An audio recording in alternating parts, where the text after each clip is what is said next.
The moon shines brightly and illuminates the black water of the ocean.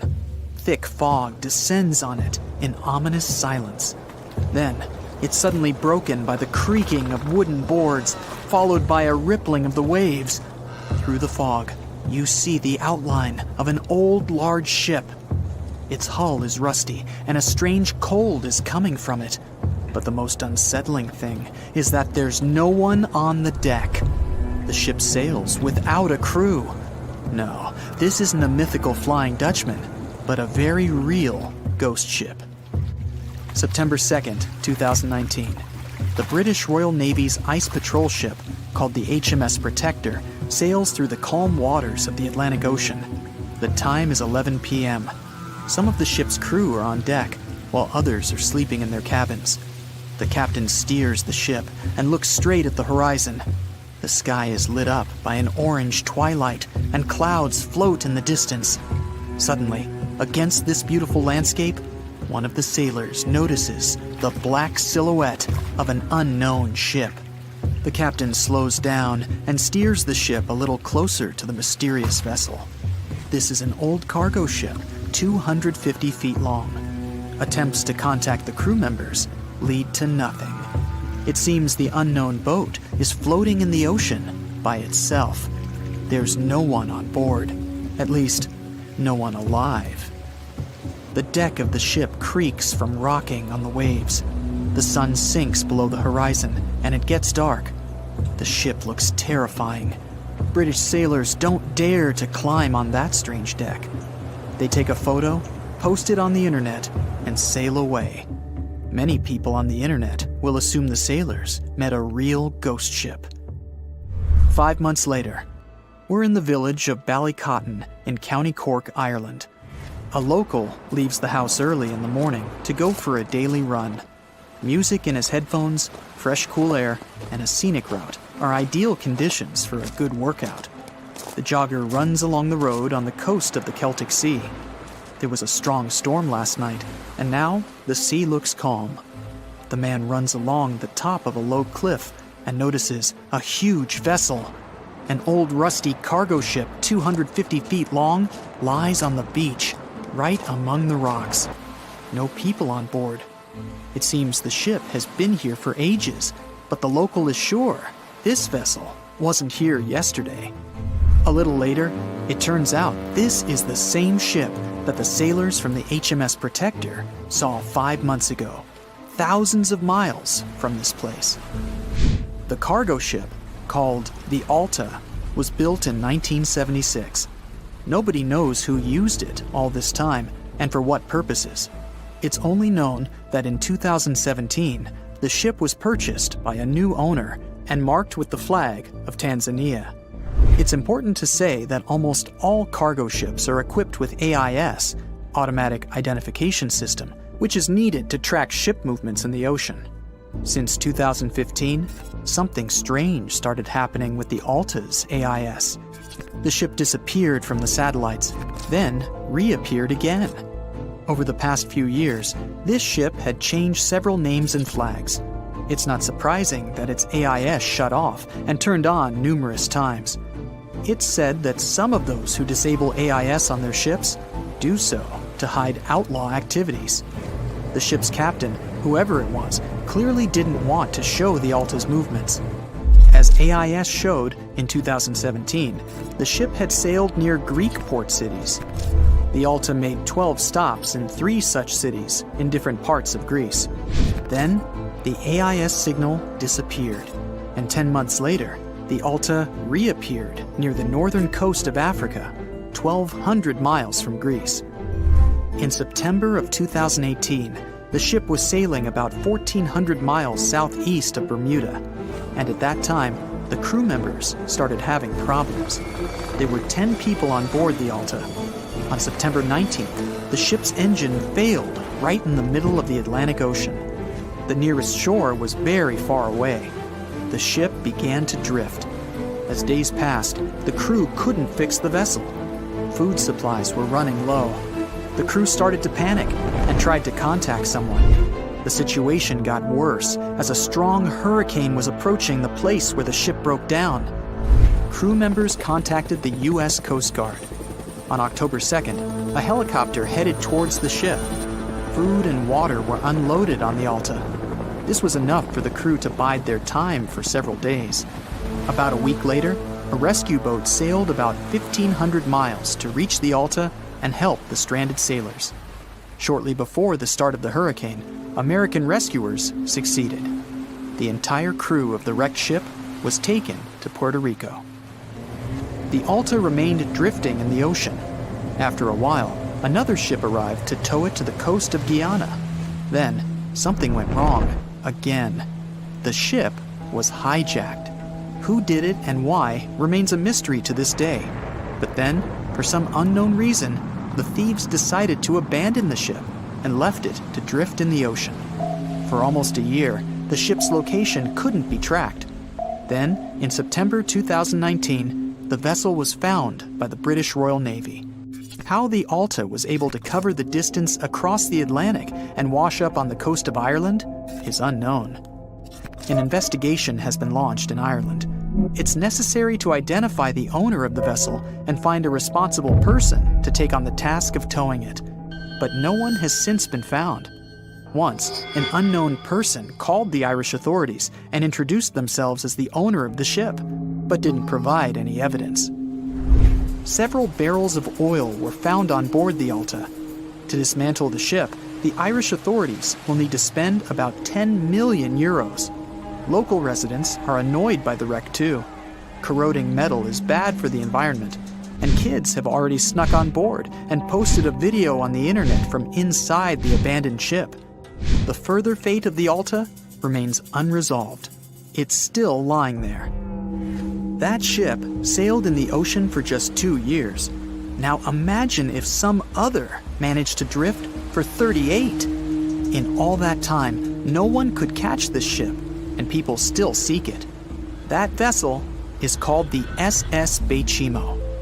It was a merchant ship owned by a Canadian trading company. In 1931, the ship got stuck in ice off the coast of Alaska. A strong snowstorm began. The team waited a week for it to end, but the storm only intensified.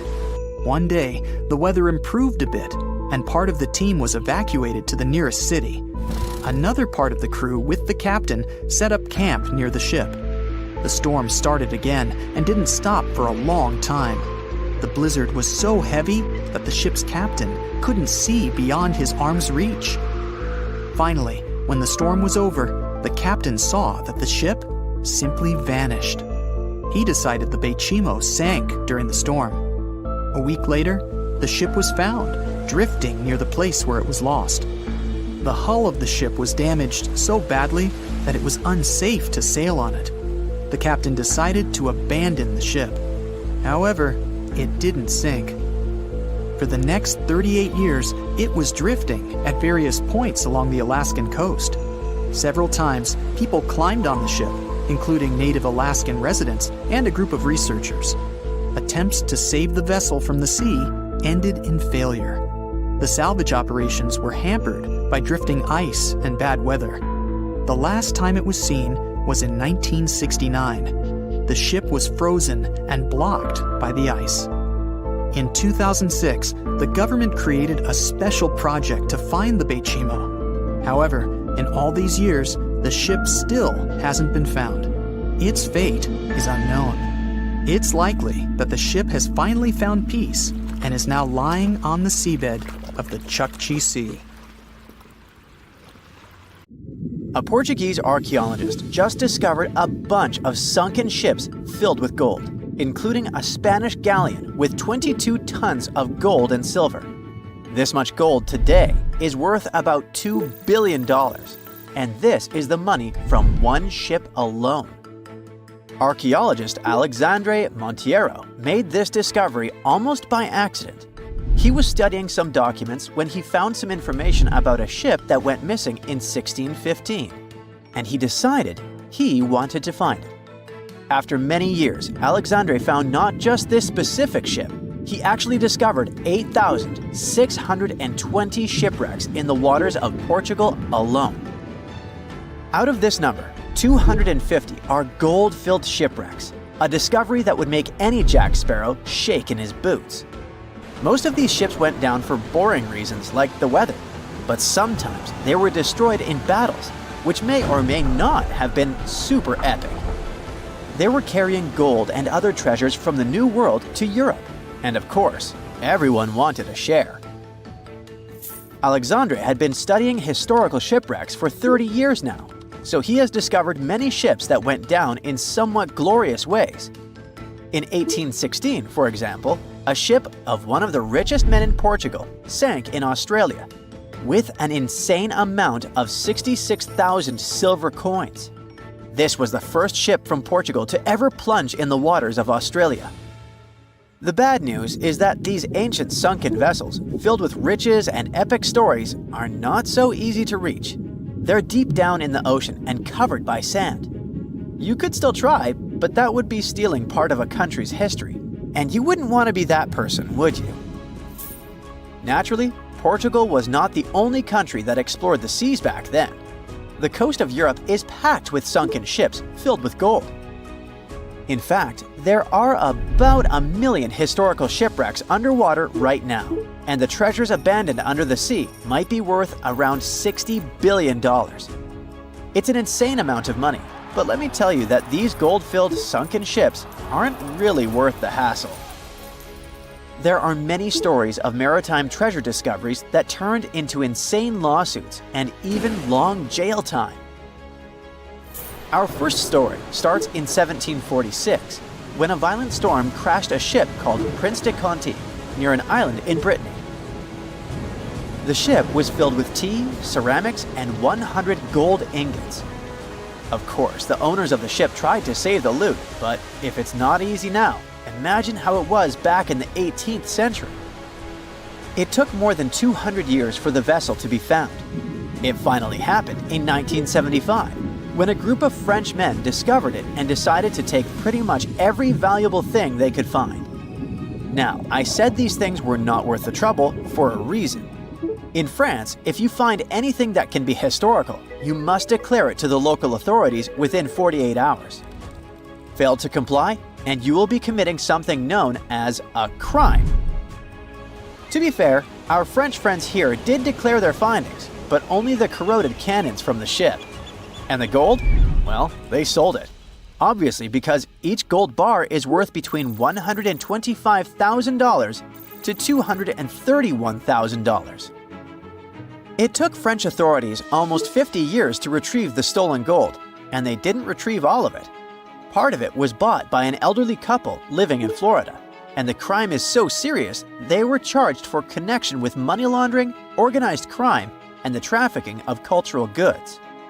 The poachers also sold some gold ingots to the British Museum collection. Now, let's go back to the 1850s, when a steamer called SS Central America traveled from Panama to California and back again.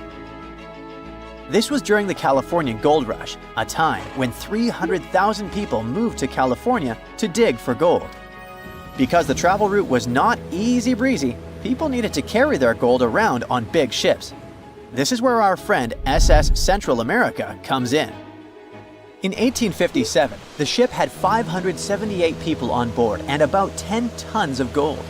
Very few survived, and around $100 to $150 million in gold went down with the ship. All of this explains why in 1988, a group of investors from Columbus decided to finance a research project to find this ship. The research was led by a guy named Tommy Thompson. Tommy was really crazy about the idea of finding this sunken ship filled with gold. It took him years to find the exact location of the SS Central America, especially because the ship was 7,500 feet beneath the surface of the Atlantic Ocean, and retrieving it required a lot of fancy tech.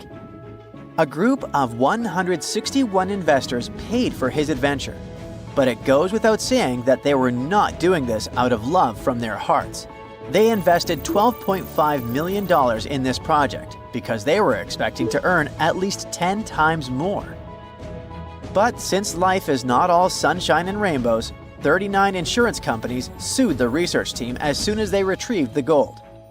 Back when the ship was up and running, These companies insured the cargo of the SS Central America, and when the cargo was finally retrieved, more than 100 years later, they wanted to be compensated.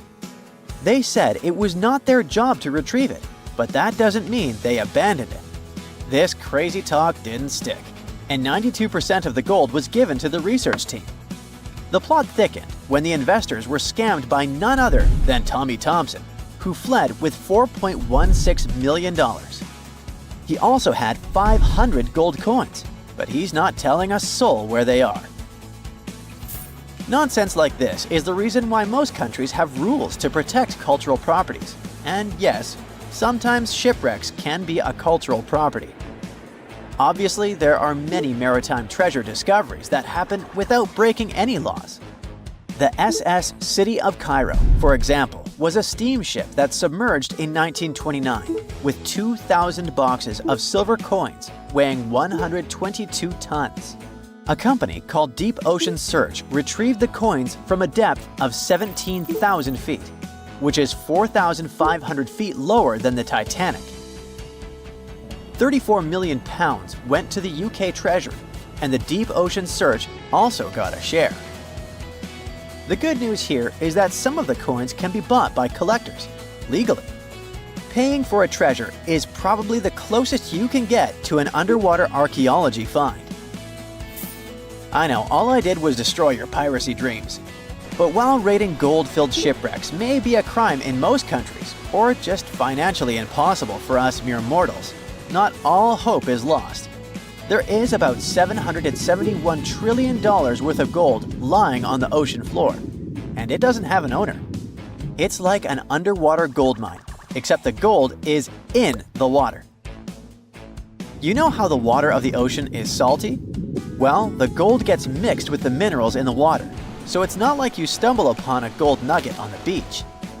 Each liter of ocean water has 13 billionths of a gram of gold, and it's very difficult to extract such tiny particles of gold from the water. But that doesn't mean people haven't tried, and, of course, there's been a scam here too. In the 1890s, a guy claimed he had invented a thing that would suck gold from the seawater. When he got enough money, he fled the country with the cash. If you really want to get some gold, you could try to extract it from the Earth's core, which has 1.6 quadrillion tons of gold. There's 16 times more gold in the Earth's core than what humans have mined in the whole of history. No hoax involved here, because nobody has dared to go down there yet. With archaeologists discovering gold-filled sunken ships out and about, maybe we can make our own maritime treasure discoveries, or at least save enough money to buy some silver coins. There's a ship drifting somewhere in the ocean without a crew. The last time someone saw it was over 50 years ago. Its story reminds of that of the Flying Dutchman, a ship that's bound to sail forever and bring disaster to whoever sees it at sea. At least the legend says so.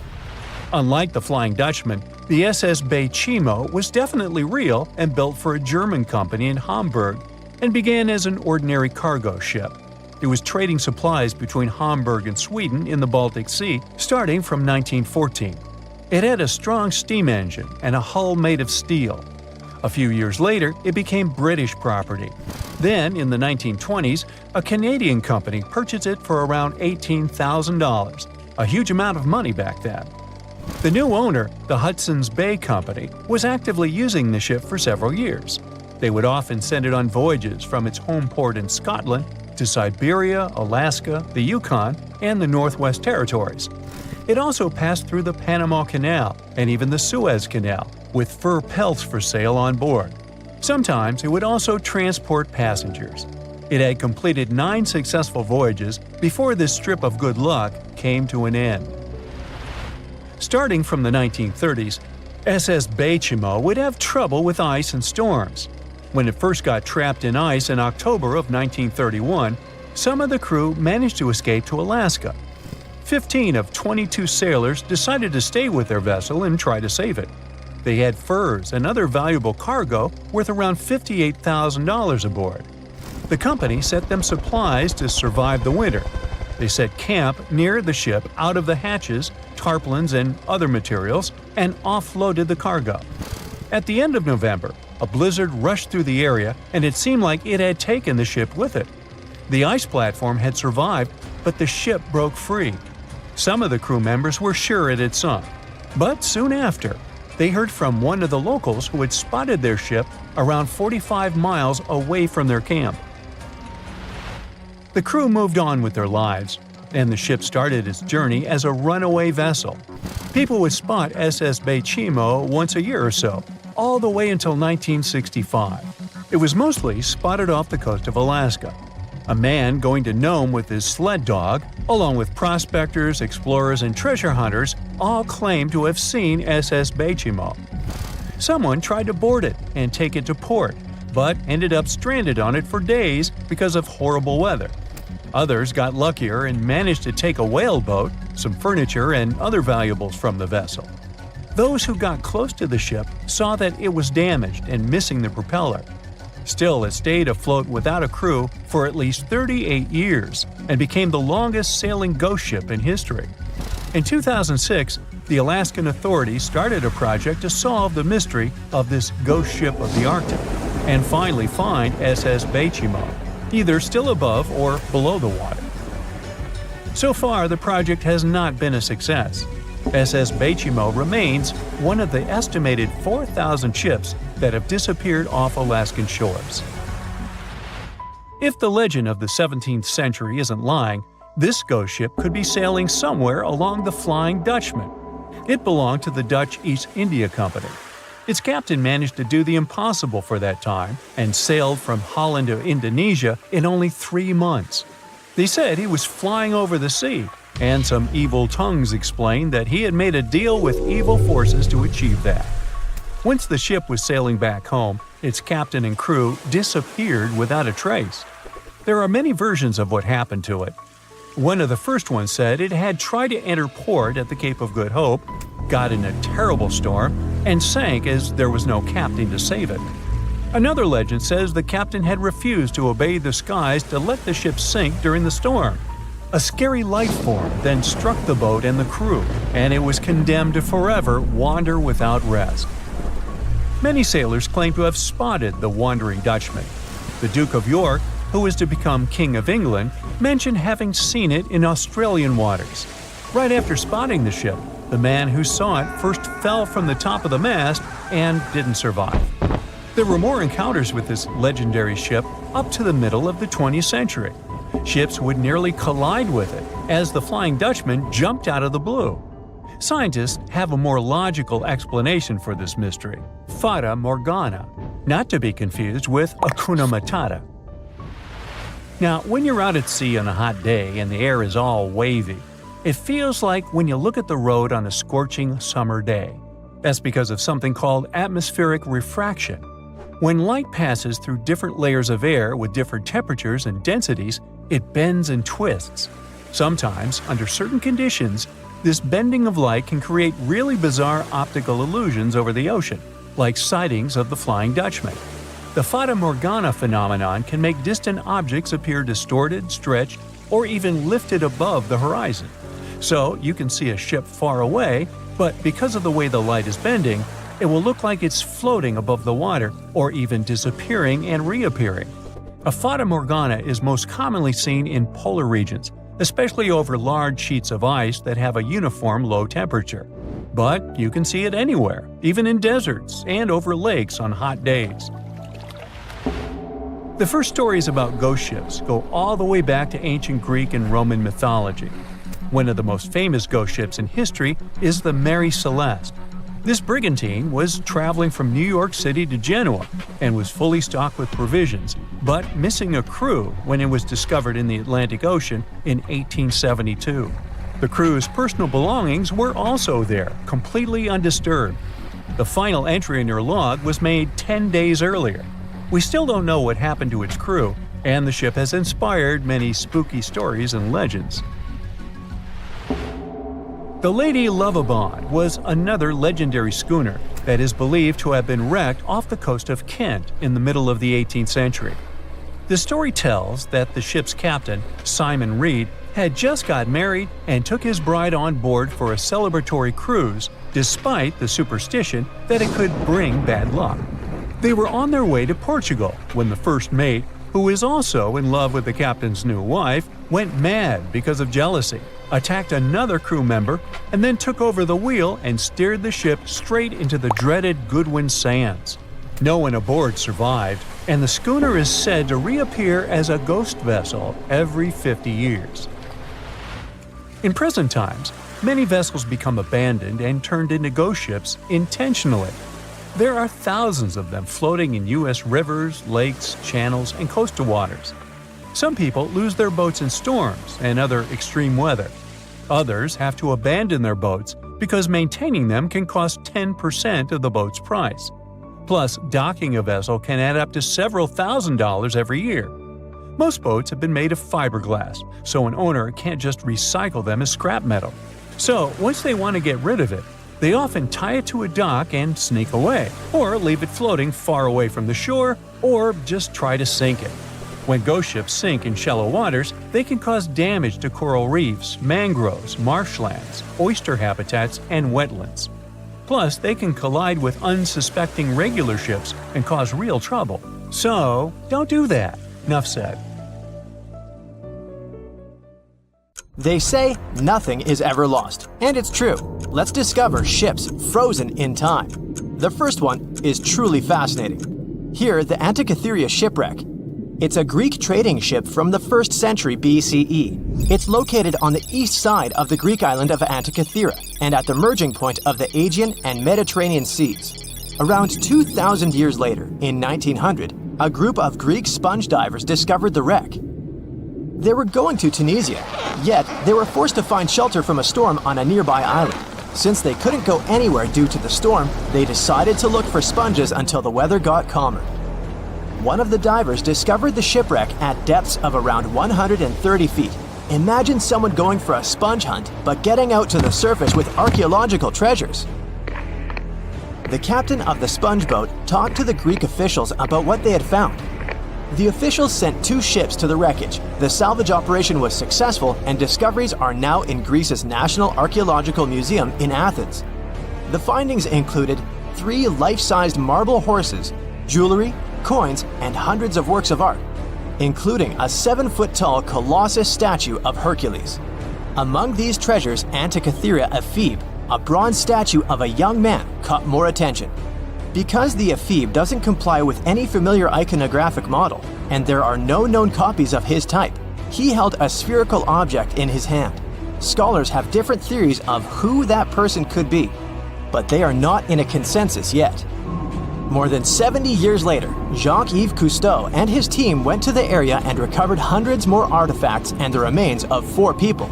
Interestingly, they discovered a complex set of interlocking gears, capable of predicting the movement of the sun, moon, and several planets. The mechanism can also show the times of solar and lunar eclipses years into the future. Think of this Antikythera mechanism as an early computer calendar. To plan significant events like agricultural activities, religious rituals, and Olympic Games. These artifacts found in the Antikythera wreckage are some of the most important findings in modern archaeology. Just the Antikythera mechanism itself has changed our perception of the limits of ancient technology.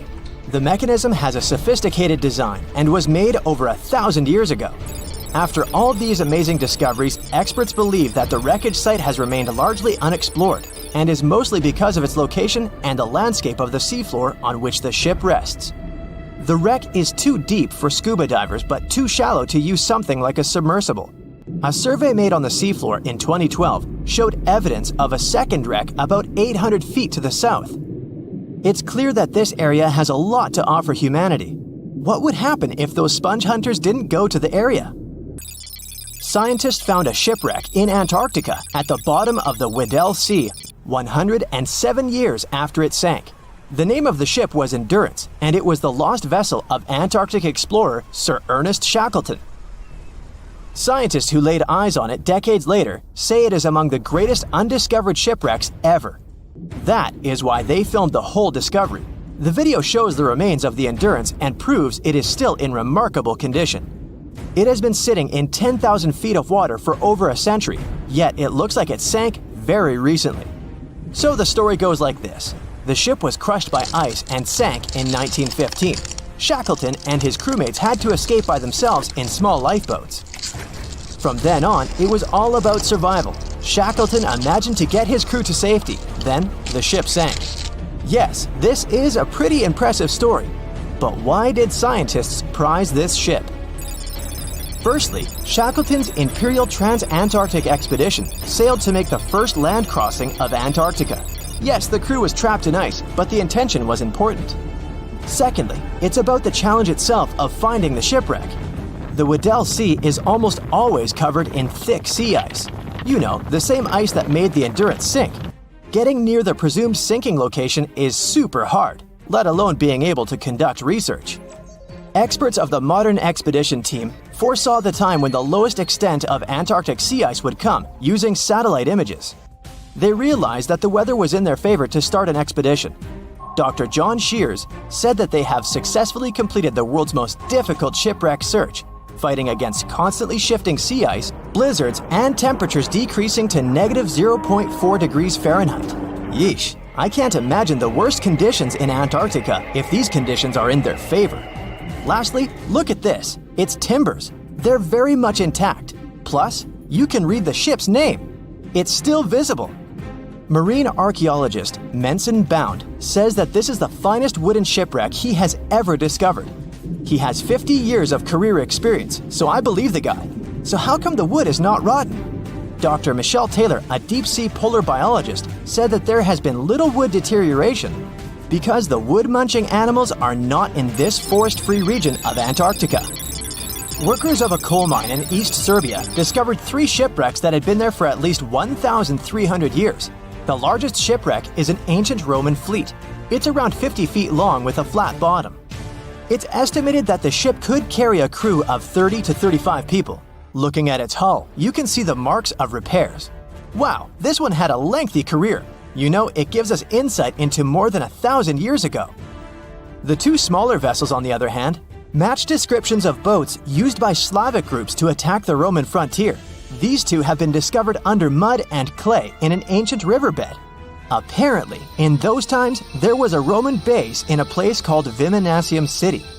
Interestingly, Viminacium was a provincial capital with an estimated 40,000 inhabitants in the 4th century CE. For comparison, it was even larger than Pompeii. The Kostelach coal mine is a center of hidden gems. Archaeologists had found evidence of ancient human and animal activity here before. For instance, in 2012, experts found bones of at least 5 woolly mammoths, which went extinct about 10,000 years ago. Canadian archaeologists found a ship 150 years after it went missing in the Canadian Arctic waters. This merchant ship is called HMS Investigator. It was purchased in 1848 to search for the explorer Sir John Franklin's ship that got lost in the Northwest Passage expedition. So, HMS Investigator left Britain in 1850 for this rescue operation. The expedition crew, captained by Robert McClure, sailed the Investigator into the water. He realized that he was in the final leg of the Northwest Passage, the sea route across North America. But before he could sail into the Beaufort Sea, the 122-ton ship itself got stuck in the thick ice. The crew spent the winter over the Prince of Wales Strait. The following summer, McClure tried again to sail to the end of the passage, but the ice blocked his way once more. Here, too, the crew was forced to leave the ship. He steered the crew into the Bay of Mercy. There, they were to remain until 1853 when the crew of the HMS Resolute rescued them. Imagine a crew of 60 people who had to spend 3 winters in the Arctic without even knowing if they would survive. Later on, the ship was found sitting upright in about 36 feet of water. It was in very good condition. Arctic water has prevented the outer deck of the vessel from deteriorating quickly. The outline of the ship and its timber can be clearly seen. Plus, archaeologists have uncovered artifacts on land left by the sailors. They had unloaded everything before abandoning the Investigator. 3 sailor graves and 1 British naval shipwreck had also been discovered in the area. I wonder what else they could find there. Wow, it's the only place where 1 minute you're learning 17 natural ways how to get rid of houseflies, and the next, you're taking an epic journey straight into a black hole. More than 10 billion with a B views in total.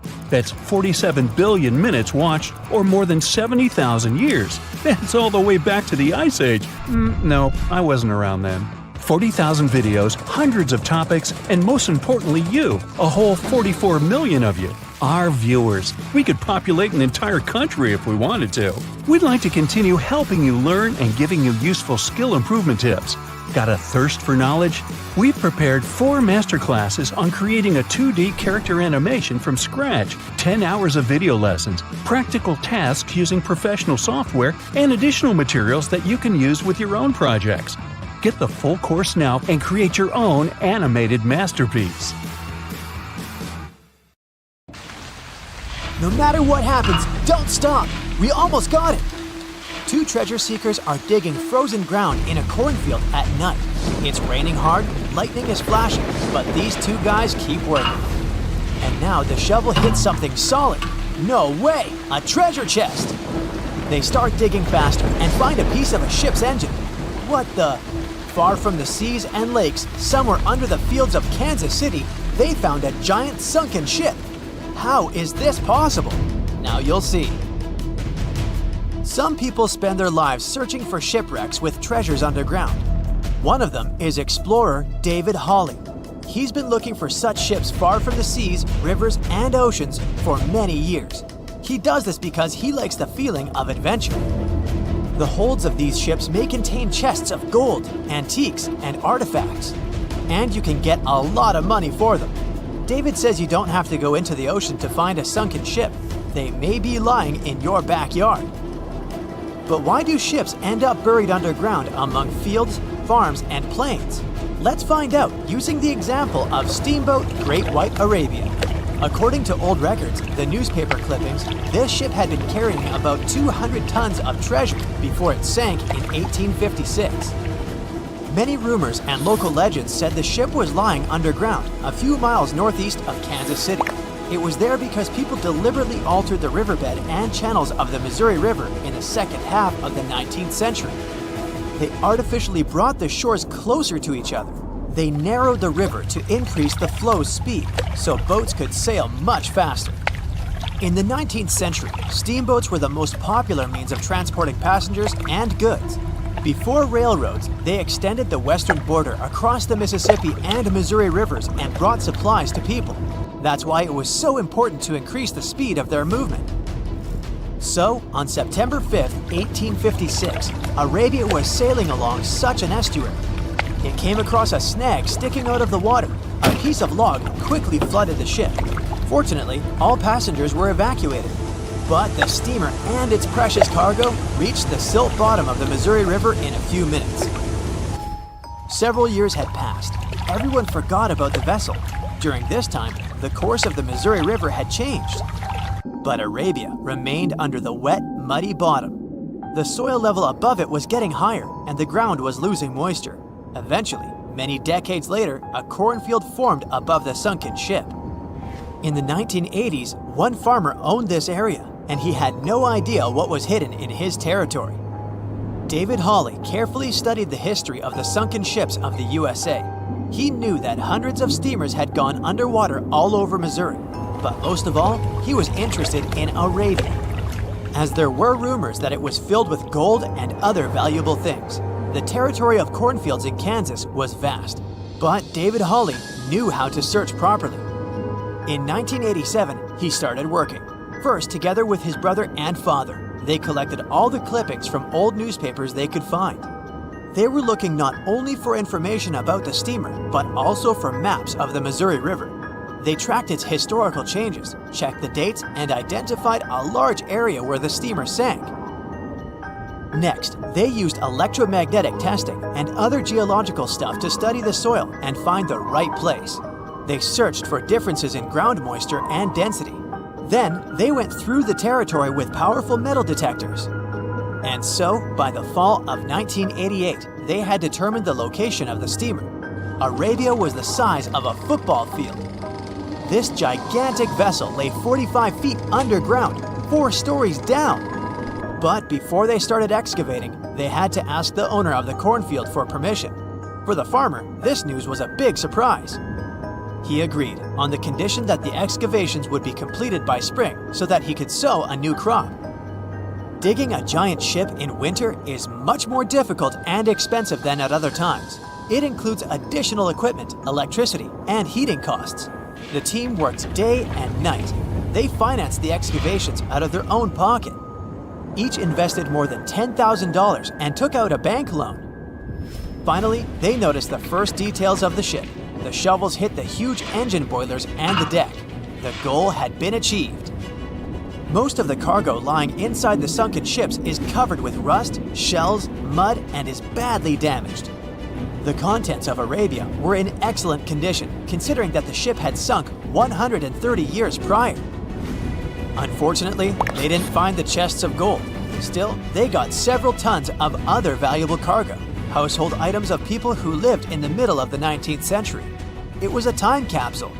The ship was carrying supplies for hundreds and thousands of people, and all these things were perfectly preserved. For example, they could clearly see the brand stamp Goodyear Rubber Company on one rubber shoe. The longer the excavations continued, the more things David and his team found. In the barrels, they found plates from the 19th century. They were intact and usable. Also, there were clean clothes, thousands of pairs of shoes, harpoons, frying pans, and umbrellas. The ship was carrying cargo to supply about 16 small towns. Yes, it's not gold, but such artifacts are also precious. The contents of the ship could be worth millions. However, the crew wasn't going to sell these things. They made a museum on the site of a former fruit market in Kansas City. If you go there, you will immediately feel like you're in a department store of the 19th century. There are thousands of items in good condition. Even the matches here are dry enough to light up. It took David many years to present the entire collection from the steamship. He values each of the items and doesn't want to sell them. Anyone can come here, pay for a ticket, and find themselves in the past. Who knows, maybe there's an old ship hidden in your backyard too. Geologists found an older vessel in the hot desert of Namibia in 2008. This ship sailed back in the days when pirates scared sailors on the seas, and now it's inside a dried-up lagoon. The ship sailed from Lisbon in 1533 and disappeared with the crew near a small diamond mining town. After almost 500 years, the hull had been badly damaged. Only the carcass of the ship remained, but the treasure hidden inside the vessel stayed intact. They carefully studied the boat for a long time, trying not to ruin anything. And then, 5 days later, they found a big old chest in the hold. Carefully opening it, they found gold coins there. Thus, the cost of the ship was estimated at about $10 million. The exact cause of the shipwreck is unknown, but experts believe the ship was destroyed by heavy cargo and bad weather. It went to the bottom of a lagoon that later became a desert. Some find an airplane in their backyard, others discover a ship, and one man found a passage to an ancient secret city in his house. This happened in Turkey in 1963. The owners of the building decided to make repairs. He went to his basement and knocked down the wall to turn this place into a living room. And so, behind one wall, he found a tunnel leading underground. The man thought it was some kind of a secret chamber. He went down there and realized it was something much more than that. It was an ancient city 18 floors deep. People built it in the years 780 to 1180 as a refuge from weather disasters and the invasion of enemies. This place also includes many underground tunnels that stretch for several miles in different directions. People could get to the town from different points using secret passages leading to these roads. The city can accommodate about 20,000 residents, livestock, and tons of food supplies. Archaeologists have also found a chapel, schools, stables, and public kitchens there. What is a boat doing in the middle of a desert? You would expect to find a seagoing vessel closer to shore.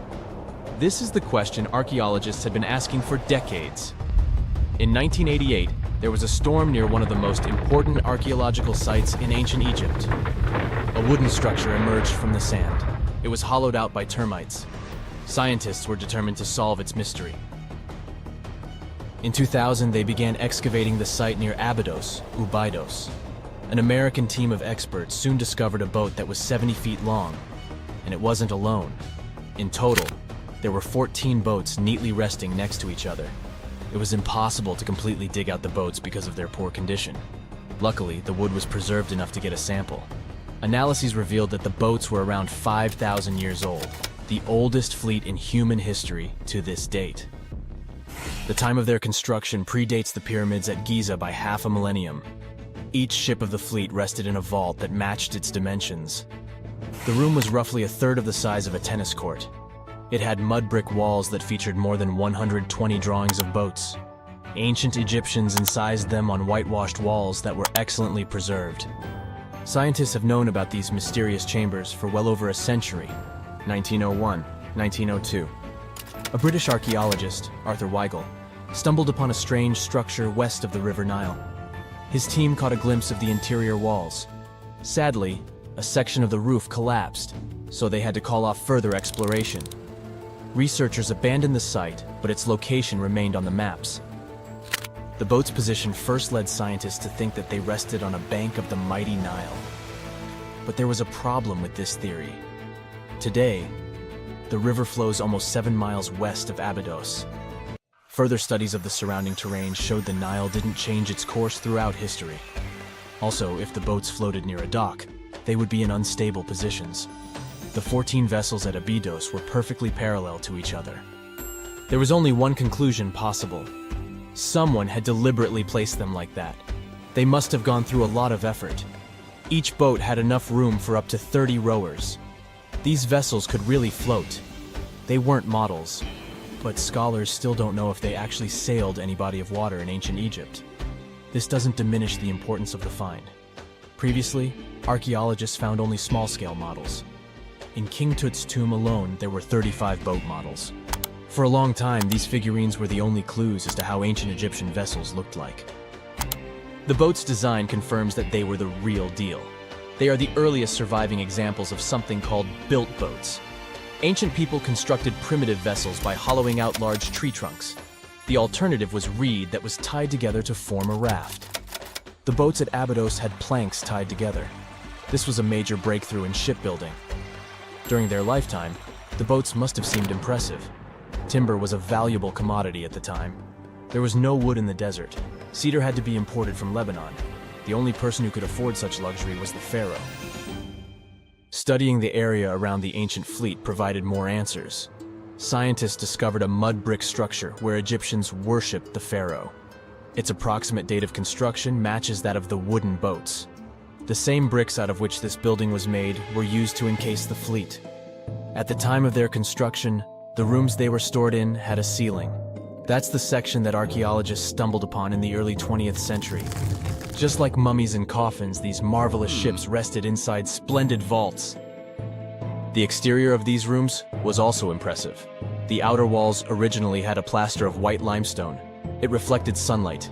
In the desert sun, the structure housing the boats must have shone from miles away. Ancient Egyptian builders used the same technique to cover the pyramids 500 years later. Today, their surface looks jagged, but it wasn't always like this. When they were constructed, the pyramids had a top layer of fine white limestone.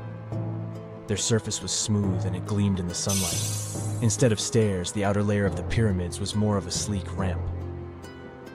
Archaeologists were left with one final question. Which pharaoh owned the fleet? The answer lay just a mile from the site. This is where the tomb of a pharaoh from the 5th dynasty rested, King Senwosret III. Its time and style of construction matched the ones of the chambers with boats. The very end of his rule might explain how the boats ended up in the middle of the desert. The pharaoh probably passed away in northern Egypt. Then his body was transported down the Nile to Abydos in a marvelous procession of decorated boats. The vessels were later lowered to chambers near the final resting place of their owner. This had a symbolic meaning. In the ancient Egyptians' belief system, ships played a key role. Their supreme deity was Ra. He traveled through the sky during the day in the form of the sun. At nighttime, he sailed through the netherworld in a solar boat. The pharaoh identified himself with Ra. That's why he needed boats in the afterlife. That was the only way to regenerate himself, just as the sun rises every day above the horizon. This belief existed for thousands of years. The more famous Pharaoh Khufu also had a ship. Scientists found it in 1954 next to his pyramid at Giza. It is some 4 centuries younger than the fleet at Abydos, but Khufu's ship was almost 2 times longer. The Great Pyramid of Giza and King Tut's tomb are some of the most famous archaeological finds in Egypt. But there are many more secrets hiding beneath the endless sands of the Sahara Desert. Recently, 2020, archaeologists found a lost city there. They have labeled it as the most important discovery since King Tut's tomb, 1922. The city of Aten is some 3,000 years old. Historians hope it will give them a unique insight into the everyday life of ancient Egyptians. The famous archaeologist and Egyptologist Zahi Hawass proclaimed the site a lost golden city. Aten sits some 300 miles south of Egypt's capital, Cairo. It is close to the famous Valley of the Kings. Archaeologists first found sections of mud brick walls that spread out in all directions. They discovered complete rooms with tools of everyday life inside. The research team unearthed a bakery, a residential neighborhood, and an administrative district. They all date back to the time when the Egyptian civilization was the wealthiest in its long history. They were also the first to make objects from iron. In 1911, scientists found a set of iron beads near a village in Lower Egypt, El Girza. These are the earliest known iron artifacts. The discovery is literally out of this world. Ancient people made them by beating into shape a piece of a meteorite. The 9 beads were once part of an ornate necklace.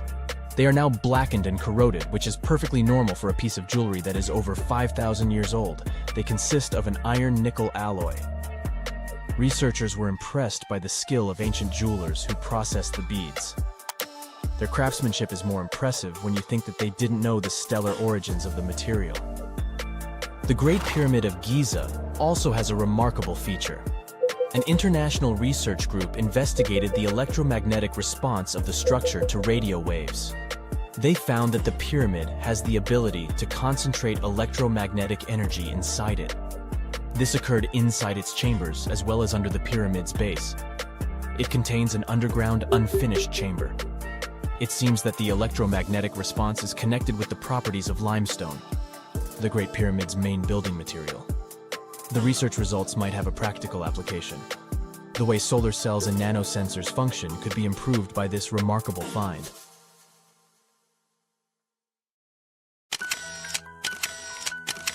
At the beginning of the 20th century, somewhere off the coast of West Africa, a German steamship was leaving the port.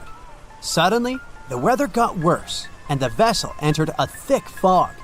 The sailors ran aground on a sandbank close to the shore. Luckily, no one was hurt, and they were even able to save their precious cargo. But the ship was stuck in the sand for good. And it was not alone there. Nearly the entire length of the western coast of Namibia is called Skeleton Coast.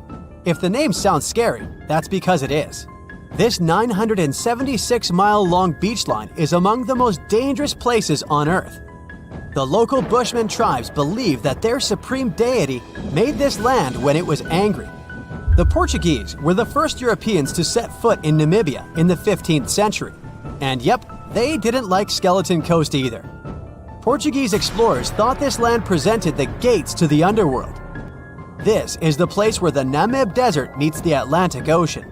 It might be dangerous, but it's actually beautiful. Plus, it's a UNESCO World Heritage Site. If Skeleton Coast had a PR manager, they would quit on the first day on the job. The area is not exactly tourist-friendly because of its geography and history. Beneath the sand and the waves, there is a secret ocean currently lurking for unsuspecting sailors. It's called Benguela Current. It flows towards the north along the coast of southern Africa. This part of the Atlantic is rich in marine life, but the current's land neighbor isn't that happy with the deal. This arid climate created the Namib Desert, one of the driest regions on Earth. And that marine life I just mentioned? It's sharks. 11 species of them to be exact. And yes, the great white decides to pop by once in a while. So far, we've got a desert landscape, strong currents, and sharks. Not a place for a beachside resort, definitely. But if someone ends up on Skeleton Coast, will they know they're in danger? Don't worry, they will. The beach is littered with wrecks of all sizes and shapes. If you remember that German ship I mentioned in the very beginning, its massive and rusted stern is now sticking out from the desert sand. There are some 500 wrecks in total scattered along the coast, and it's a mixed crowd, from Portuguese galleons centuries old to ships that ran ashore here in the 21st century. A modern fishing ship called Zela India managed to slip from its tow rope in 2008 and ended up on Skeleton Coast.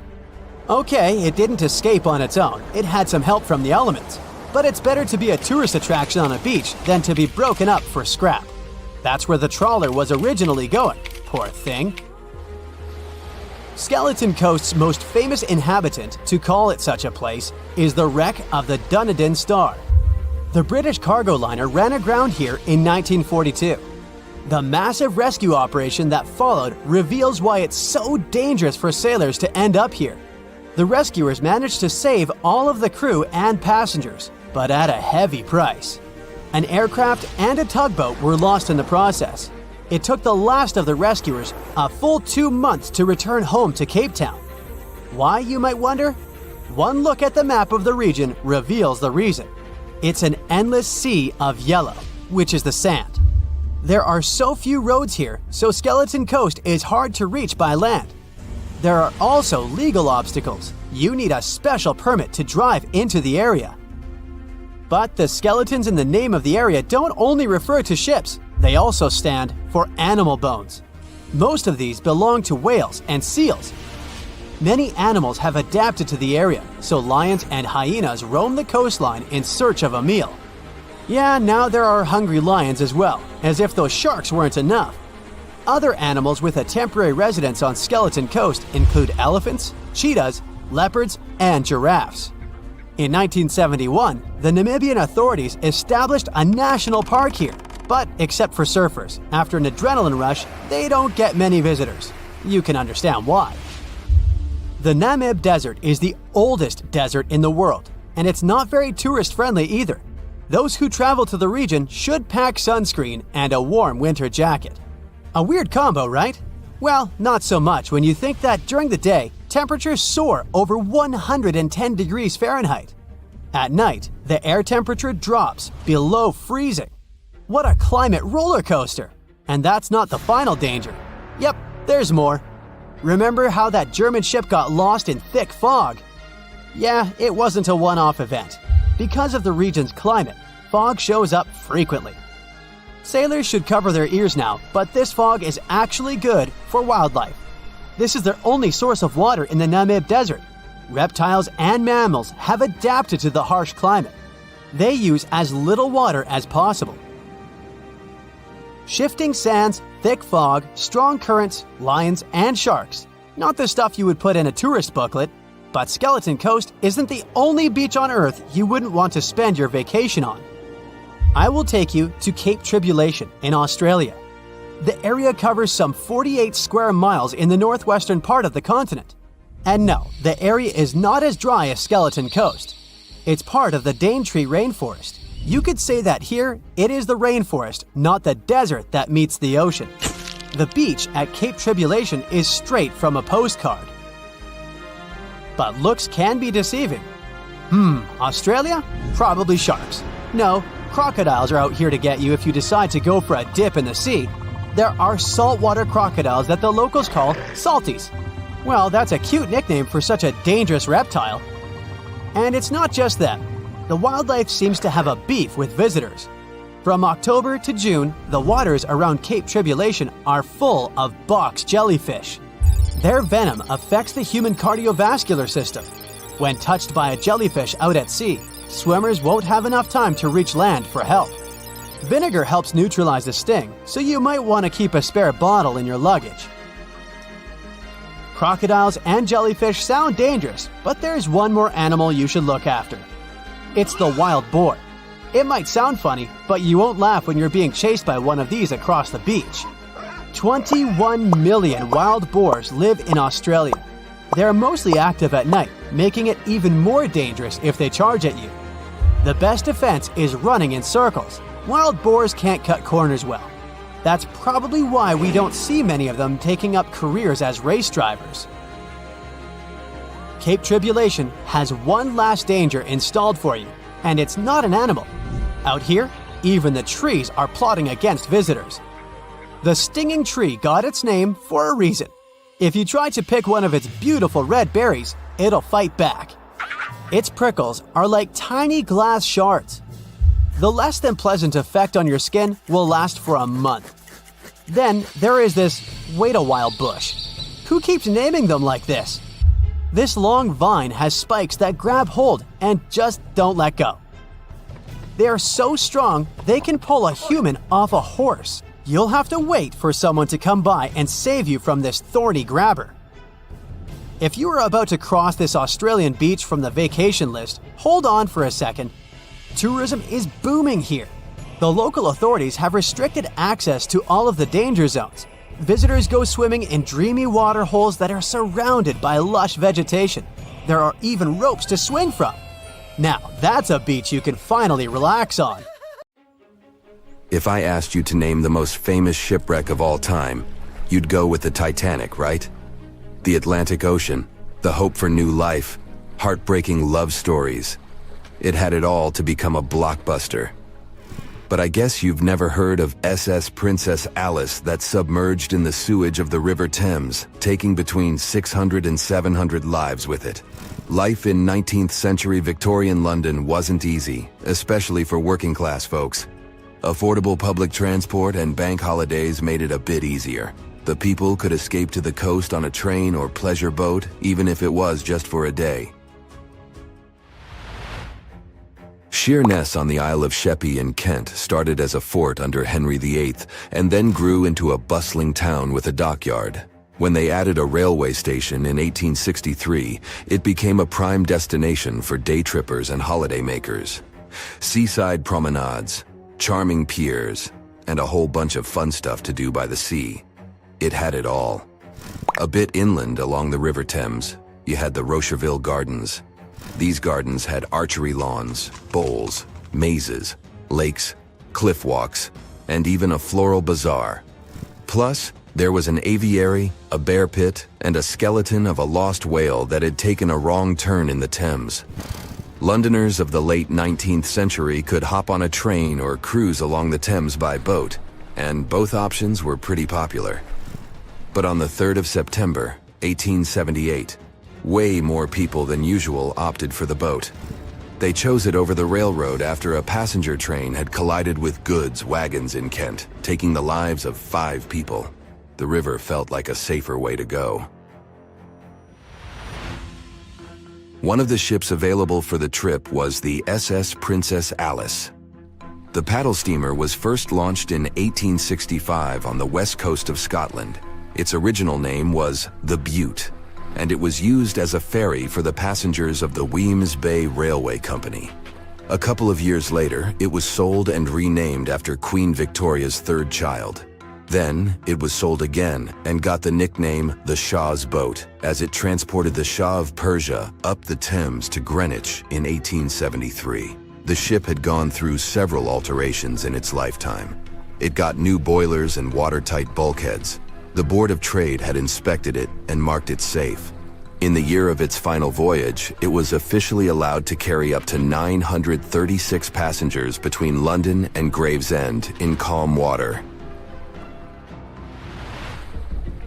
On the day of the tragedy, Princess Alice was on what was called a moonlight trip downstream from Swan Pier near London Bridge to Sheerness, Kent and back. The trip wasn't expensive, so most of the passengers were from the working class. There was also a musical band aboard to keep the spirits up. The 3rd of September was a bright day, and many families were happy they could catch some final summer sun rays and enjoy fresh sea air. The then owner of the ship, the London Steamboat Company, had several vessels working on the route. The passengers were free to hop on and off different ships. At around 6:30 p.m., after a beautiful day in the open, the SS Princess Alice headed back to Swan Pier. No one kept official lists of passengers, so we'll never know exactly how many people were on board that evening. But they say the steamer was close to its full capacity.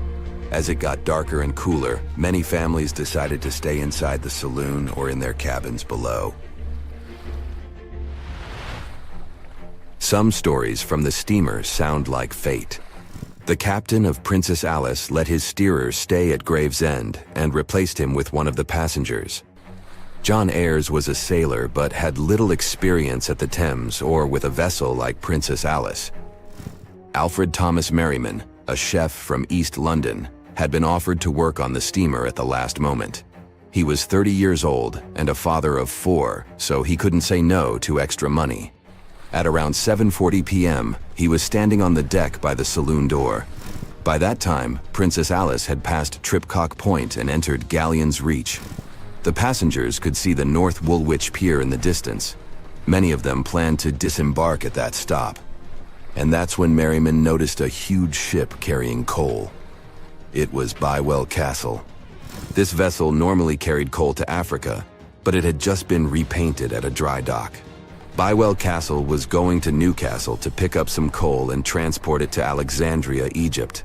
The ship's captain, Harrison, wasn't too familiar with these waters, so he called in Christopher Dix, a seasoned Thames River pilot, to lend a hand, even though he didn't have to. The ship had a fancy raised forward part below the deck, and Dix couldn't quite see what was in front of him. So, they had a sailor on lookout duty. As they set sail from Millwall at the speed of 5 knots, 5.7 miles per hour, they tried to stick to the middle of the river, but other boats had other plans. When they were approaching Galleon's Reach, Dick spotted Princess Alice's red port light, headed their way, but planning to pass on the right side. At the same time, Grinstead, the captain of Princess Alice, was going against the river's flow, trying to find the smooth waters on the south side. He adjusted his course, steering into Bywell Castle's path. Both crews realized they were headed for a collision. Dix tried to steer clear and even ordered reverse full speed on the engines, but it was too late. The Bywell Castle collided head-on with the Princess Alice, which was much smaller, weighing less than a third of the 890-ton coal-carrying collier. It sliced the passenger steamer in two. As Merriman remembered later, laughter on board immediately changed into screaming and panic. Some people rushed to the bridge for safety. Merriman hurried to the captain, asking what to do next. The captain's response was grim. "We are sinking fast. Do your best." The ends of the steamer went high into the air, and the middle just sank, taking passengers with it. Those unfortunate ones who were below deck were tragically trapped. The impact caused tons of untreated sewage to gush from outlets near the collision site. The water became a frothy mess of unprocessed waste with a horrible odor. It was potent enough to make even the most resilient sailors retch. Amid the chaos, passengers struggled for life in the contaminated water. They inhaled lungfuls of hazardous waste without knowing. The crew aboard the Bywell Castle sprang into action. They dropped ropes from their deck, urging Princess Alice's passengers to climb aboard. Anything that could float, from planks to barrels, was tossed into the water to serve as flotation devices for those in need. Other members of their team launched a lifeboat, saving 14 people. Nearby boats, moored along the riverbanks, joined the mission, plucking survivors from the water. Many of Princess Alice's passengers didn't know how to swim, and it was even trickier for ladies wearing long, heavy dresses. Merriman was among the lucky ones who could swim. He first held on to a piece of wreckage, and then, when others got to it, swam away and caught onto a rope hanging over the side of the Bywell Castle. They managed to save around 130 people this way. Another survivor was Robert Haynes, who played in the Princess Alice band. He was fond of ships and had noticed the Bywell Castle a couple of minutes before the collision. He chose not to follow the rest of the band, who went downstairs for a break, and that saved his life. Princess Alice's sister ship, Duke of Teck, arrived 10 minutes too late to assist with the rescue efforts. Only 2 people who had been below deck or in the saloon managed to survive the collision. We still don't know the total count of lives taken on that day, but it's somewhere between 650 and 700. And what makes this story even more tragic is that it has been mostly forgotten.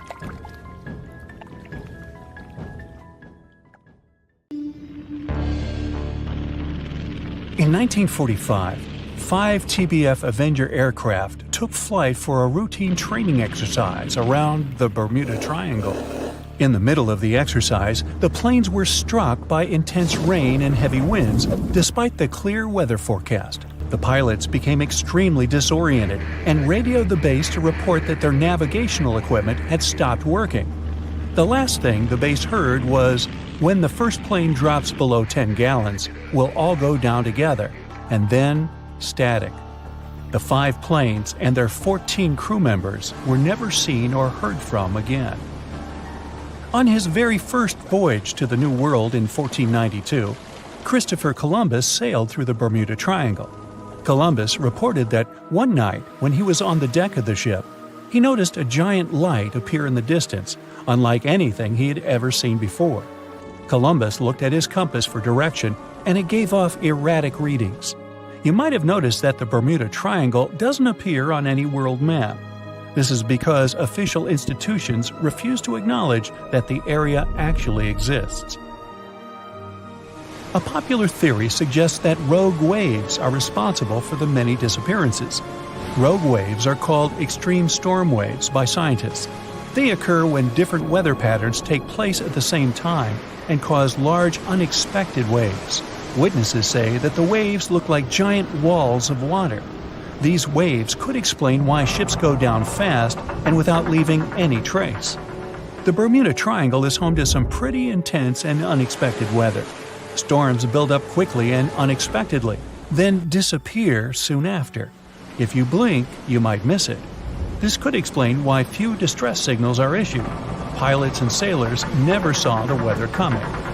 No one knows exactly how many ships and planes have disappeared in the Bermuda Triangle. The rough estimate is 50 ships and 20 planes. Most of the time, the disappearances had no explanation and no wreckage has ever been left behind. Another bizarre theory trying to solve the Bermuda Triangle mystery comes from Charlie Berlitz. He insists that the area is home to the lost city of Atlantis. The missing ships and planes and malfunctioning equipment, according to him, were all caused by rays of energy let out by the special energy crystals that power Atlantis.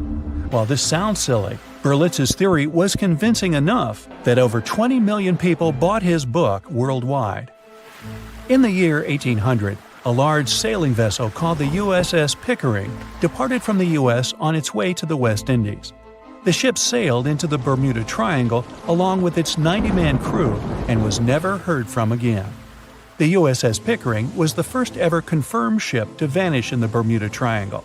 It's believed that the ship was taken out by a storm, but because no wreckage was ever found, we'll never know for sure.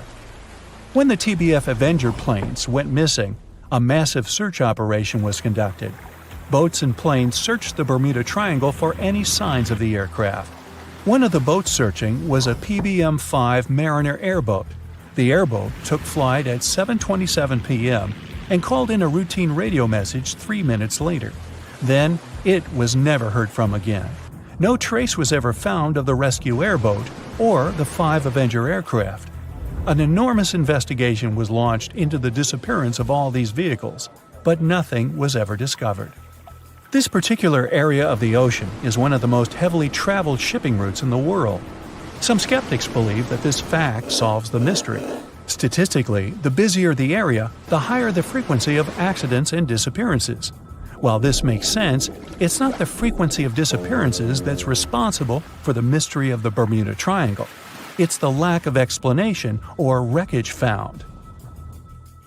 On the ocean floor, decomposing organisms let off large concentrations of methane gas that gets trapped under the water. This gas can build up until, boom, it ruptures. The gas surges up to the surface and erupts. If a ship was in the area of one of these ruptures, The water would become much less dense and cause the ship to sink rapidly and without warning. Scientists believe this could be the cause of the many disappearances in the Bermuda Triangle. While this theory makes a lot of sense, it doesn't seem too likely.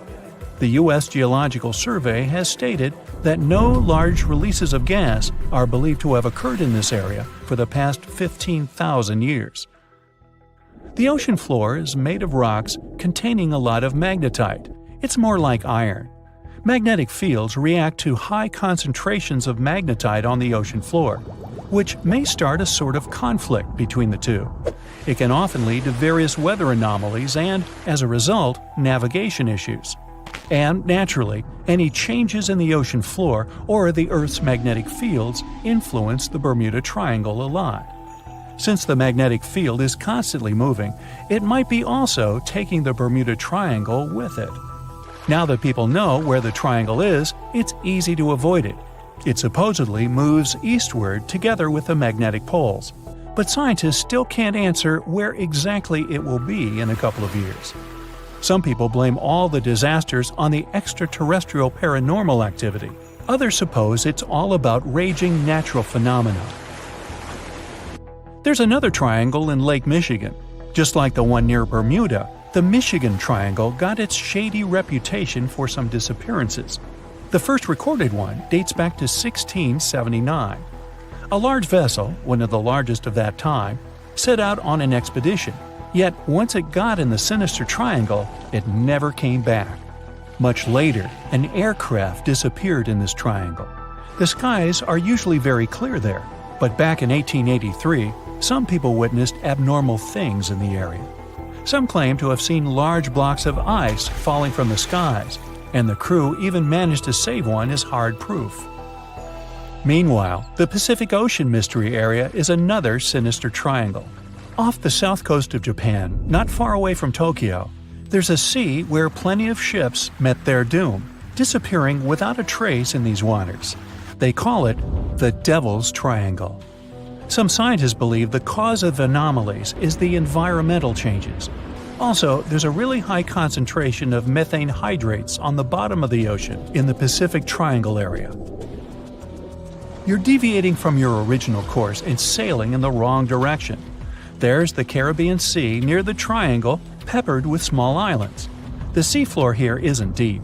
The ship can get in shallow waters. And now the ship is stuck on a shoal, and you have no idea where you are. If this were the 21st century, the ship's captain would be able to reach the shore using GPS and other modern navigation. But the most interesting thing is that the compass would work correctly this time, since the magnetic North Pole hasn't already coincided with the true one for a long time in the territory of the Bermuda Triangle. The agonic line is somewhere far away from here. There are no problems with navigation now, but for some reason, this is where ships disappear. In fact, not just here. Throughout the Atlantic Ocean, there are places where many more ships were gone. The Bermuda Triangle is not even in the top 10 of such places. One of the main reasons why many ships are lost here is that one of the most popular shipping routes in the Atlantic passes through the Bermuda Triangle. And the more ships in one place, the more shipwrecks. Simple probability. Then, it just starts getting weird. Other theories say that there's a space-time rift in this region. Ships and planes fall into this rift and end up in the past or the future. But for some reason, there's not a single proof of this myth. There's no reason to think that the rift is hidden somewhere here. The base of an extraterrestrial civilization is located in the Bermuda Triangle. Visitors from other galaxies steal sea vessels along with the crew, so no one finds the wreckage of the ships. This is also a popular myth that has no scientific justification. The Kraken lives somewhere in the triangle. It's a huge squid that sinks ships and also is a legend that sailors tell each other. However, gigantic squids live in the depths of the ocean. They can grow to the size of half a train car, but no cases have ever been recorded where they sunk a large vessel. And in the area of the Bermuda Triangle, they have never ever been seen. People in the past didn't know about the existence of these creatures, so when they saw them for the first time, they described them as huge, terrible monsters. Giant squids are some of the most elusive creatures on Earth. and scientists had to use sonar equipment to find them. They don't like to leave the dark depths and are likely to be afraid of the sound of any ship. So, that should squash the squid as a suspect. The year was 1854, and the SS Arctic, the fastest passenger liner of its time, set out to cross the Atlantic. As it sailed through the misty veil, it slowly disappeared into the unknown. The Collins Line, an American shipping company, was started in 1818 and only began seriously trading in the transatlantic by 1835. Its steamships crossed the Atlantic from Liverpool to New York within just 10 days. Doesn't sound like a great speed today, I know, but back then, the same thing took other ships several weeks. Light on the water with their wooden hulls, powering through with a strong steam engine, those steamships were the favorite choice for many high-profile people. What could go wrong with such an advanced ship, they thought. This reminds me of some other ship everyone believed to be unsinkable. But anyway, back to the Collins Line. It grew to be a serious contender on transatlantic routes, with only one other competitor, the Cunard's Line. It was a British company also aiming to be the main force through the Arctic Passage. In 1835, the company received a new ship that traveled to Liverpool and came back to New York with the largest cargo ever at that time. From then, the Collins Line was steadily growing. It seemed like there would only be future successes for it. Unfortunately, their lavish ships became costly to run with the amount of coal used. Massive power along with weak wooden hulls meant they needed many repairs after each voyage. So, every trip ended up being expensive. But since the ships were safe and had a great reputation, people were willing to pay the price, and the company was definitely not in crisis. They had achieved something no one had managed to do before them. Like I told you, their ships crossed the Atlantic in a whopping 10 days, and Edward Collins, the owner, was very determined to maintain the pace. Their 5 ships easily outran the Cunard's Line of only 3. With this great praise, it provided more attention.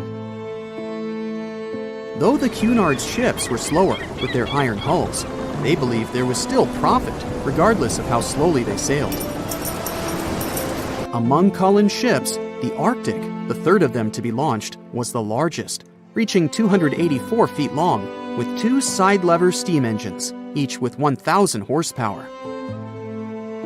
The paddle wheels made 16 revolutions a minute when at full speed. At the time of its launch, the press called it the most stupendous vessel ever constructed in the United States. But glamour and fame couldn't avoid what would come next. On the 27th of September, the Arctic was on its journey from Liverpool to New York, continuing a speed pace through the thick fog. It's possible that by that moment, after 4 years of record-breaking trips, the crew became overconfident with their sailing and the ship. Going only 50 miles from Newfoundland, they carelessly continued through the fog with no radio contact, sonar, or any other form of identifying objects, equipped only with Morse code. A smaller ship, the SS Vesta, which operated as a fishing vessel, often worked around Newfoundland. It was passing through the same path as the Arctic and crashed into its side. Shocked by the collision, the captain of the Arctic offered help to the much smaller Vesta, but it was soon clear that the damage that seemed minor on the Arctic was far worse. Beneath the waterline, a hole was letting water into the hull. The cost of the much faster wooden hull now seemed less valuable.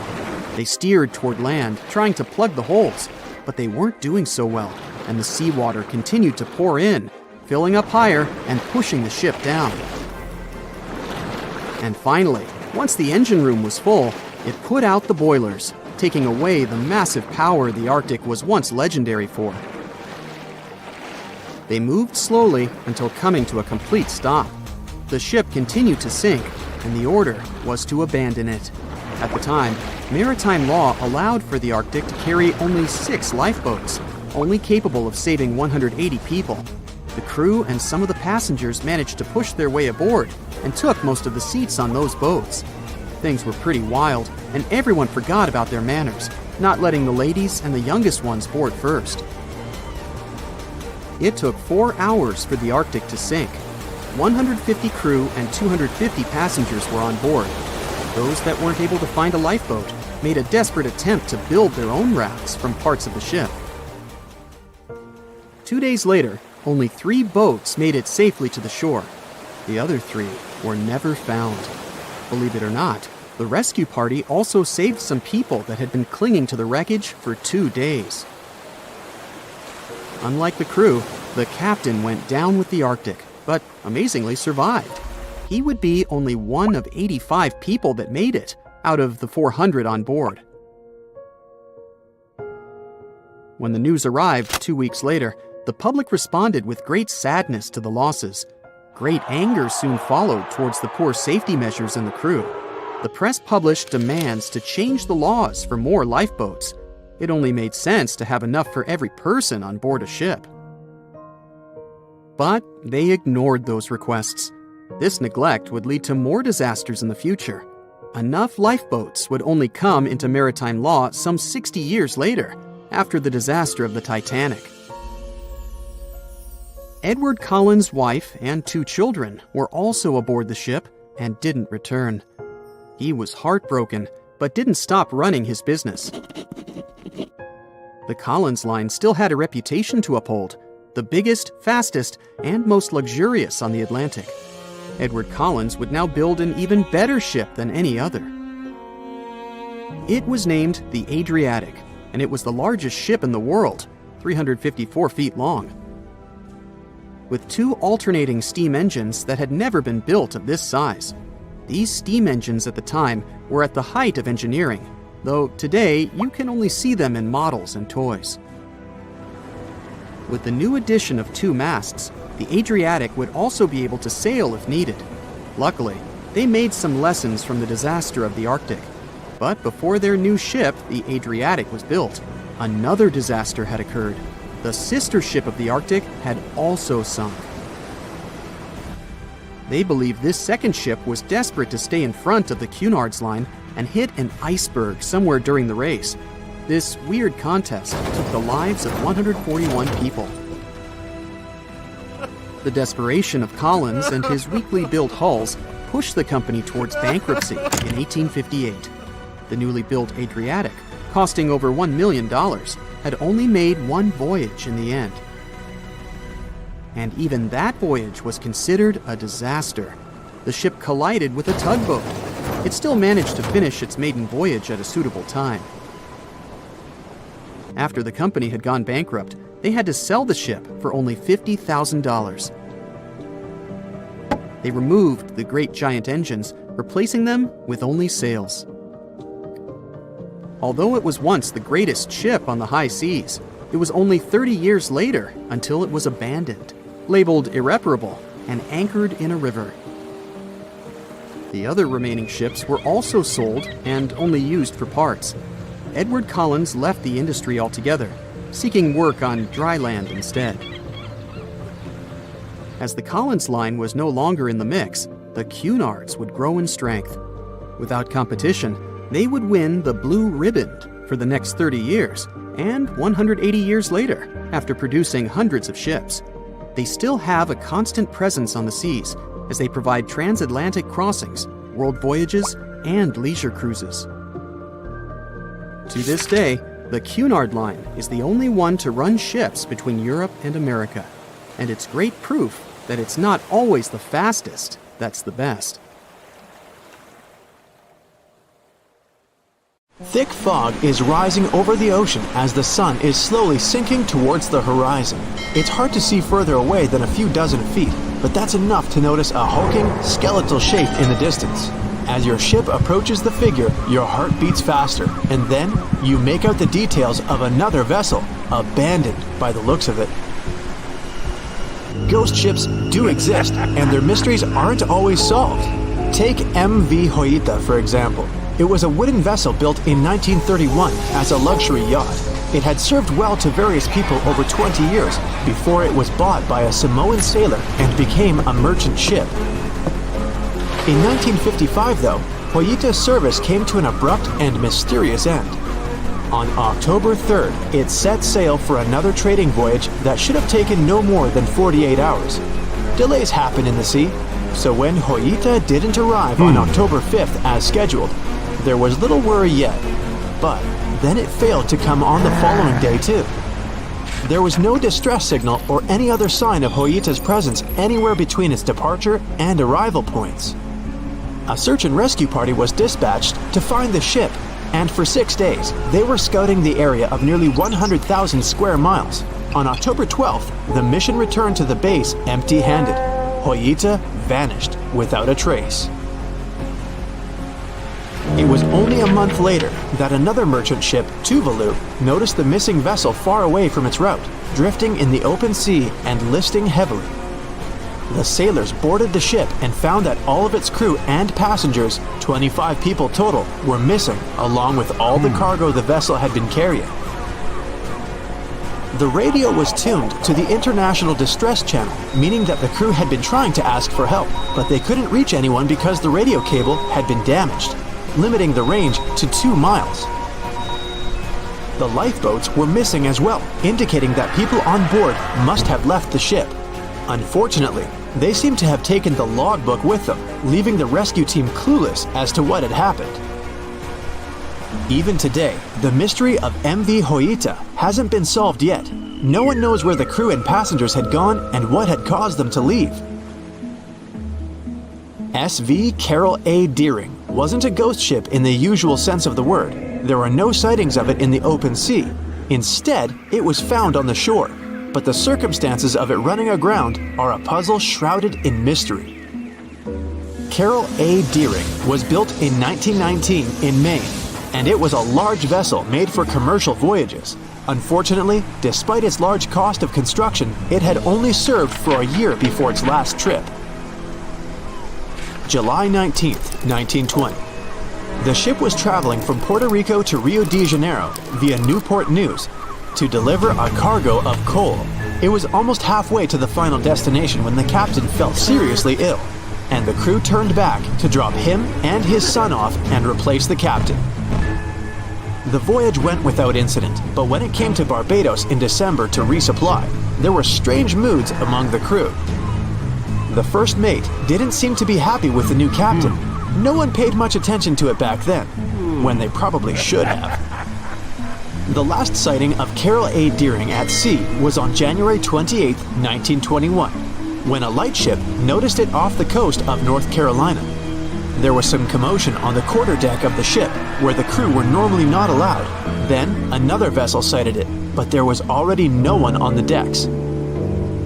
On January 31st, the merchant ship was found hard aground in the Diamond Shoals, a site notorious for numerous shipwrecks that had been occupying there for centuries. When the search and rescue party boarded the ship, they found it abandoned, the log and personal belongings of the crew gone, along with the 2 lifeboats.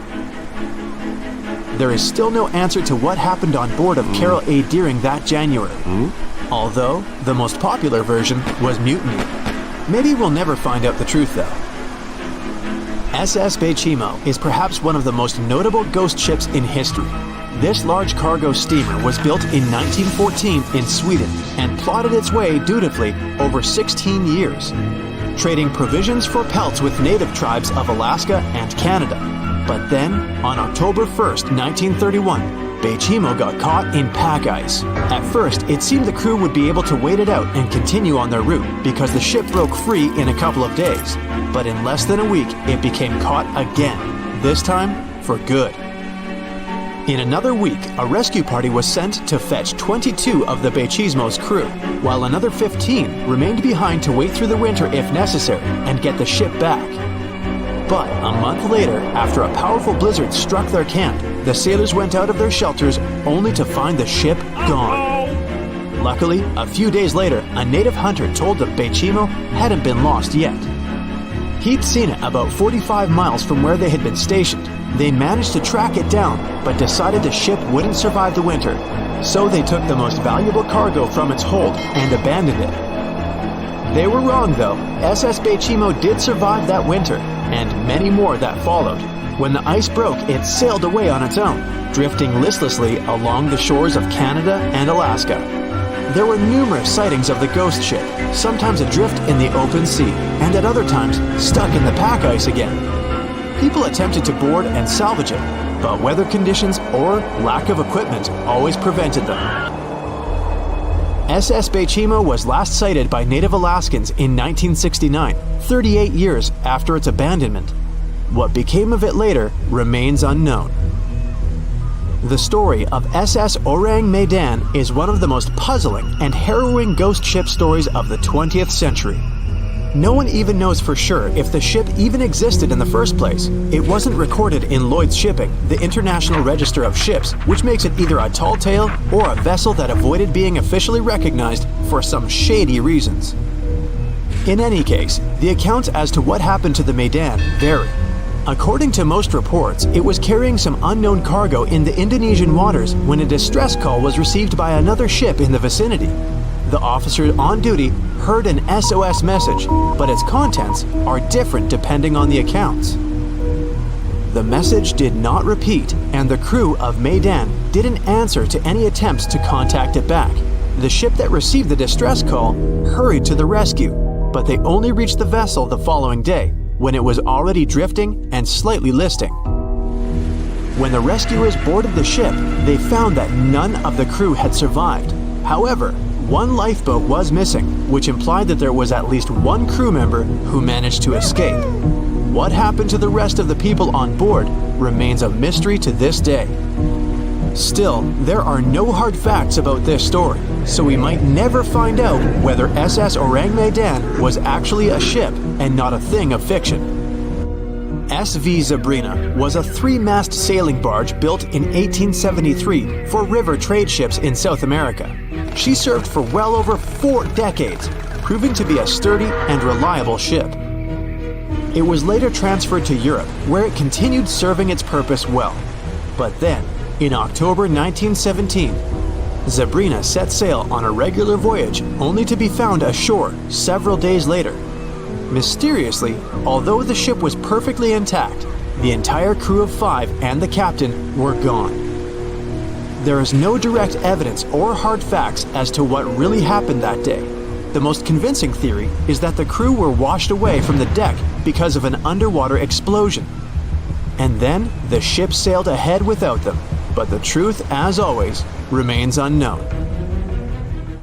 The voyage started just like any other. The cargo ship SS Cotopaxi is making another journey to Havana, Cuba to deliver coal.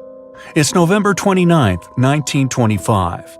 For Captain Meyer and his crew, leaving Charleston Port, South Carolina, it will be the last trip the ship ever makes. Its route ran through the Bermuda Triangle. 2 days into the trip, the Cotopaxi sent out a distress signal. It had got caught up in a strong tropical storm and turned over on its side. The wind was very strong and there was powerful lightning as well. Rain gradually filled the ship's hold. Then there was a bright white flash, and the ship disappeared without a trace. Later, its wreckage was found in the Gobi Desert, which is in a completely different part of the world. All 32 crew members, including the captain, were missing. Of course, the part about the Gobi Desert is fictional. For one of his movies, Steven Spielberg came up with the idea that the ship was moved there by aliens. Still, in real life, the ship was never found, and its crew really did disappear. It was officially declared missing a month afterward, and nobody could find the wreck. It seems like a classic case of mysterious things going on in the Bermuda Triangle. But most mysteries are solved sooner or later. In 2020, the Cotopaxi was found. A man named Michael Barnett had moved to Florida to study shipwrecks off the coast. One wreck in particular really caught his attention. It was much larger than the others, and the locals called it the Bear Wreck. It was about 40 miles from St. Augustine in northern Florida, but no one had ever managed to identify the rusty hull. So Michael started to do some detective work. He measured the size of the shipwreck and started working through all the information he could find. He researched hundreds of old newspapers, leafed through insurance records, and looked at artifacts found on the wreck. After hundreds of hours of hard work, Michael was sure it was the Cotopaxi. But a few years before, there had been a rumor that the same ship had been found off the coast of Cuba. The Coast Guard found the wreck of a cargo ship about the same size that looked a lot like the one lost in 1925. Michael was sure they were wrong, so he teamed up with some science journalists and kept investigating. Soon they discovered something that seemed to confirm Michael's belief. Divers found brass valves with the letters SV on them in the wreckage of the ship. Michael suggested these initials referred to Scott Valve Manufacturing Company. The headquarters of this company was in Michigan, not far from where the Cotopaxi had been built. The company had probably supplied parts for the Cotopaxi. So the puzzle seemed to be solved. The Bear wreck was really the missing cargo ship. But Michael still needed to work out why the ship had sunk. Did something mysterious really happen to the Cotopaxi in the Bermuda Triangle? Later, Michael found the testimony of the ship's carpenter among some old papers. The carpenter claimed that the hatches covering the coal on the ship had been in a terrible condition before it sank. Repair work on the covers wasn't finished before the crew got the order to sail to Cuba. So if the hatch covers were still broken during the trip, water could have easily gotten on board. This water probably flooded the hold during the tropical storm.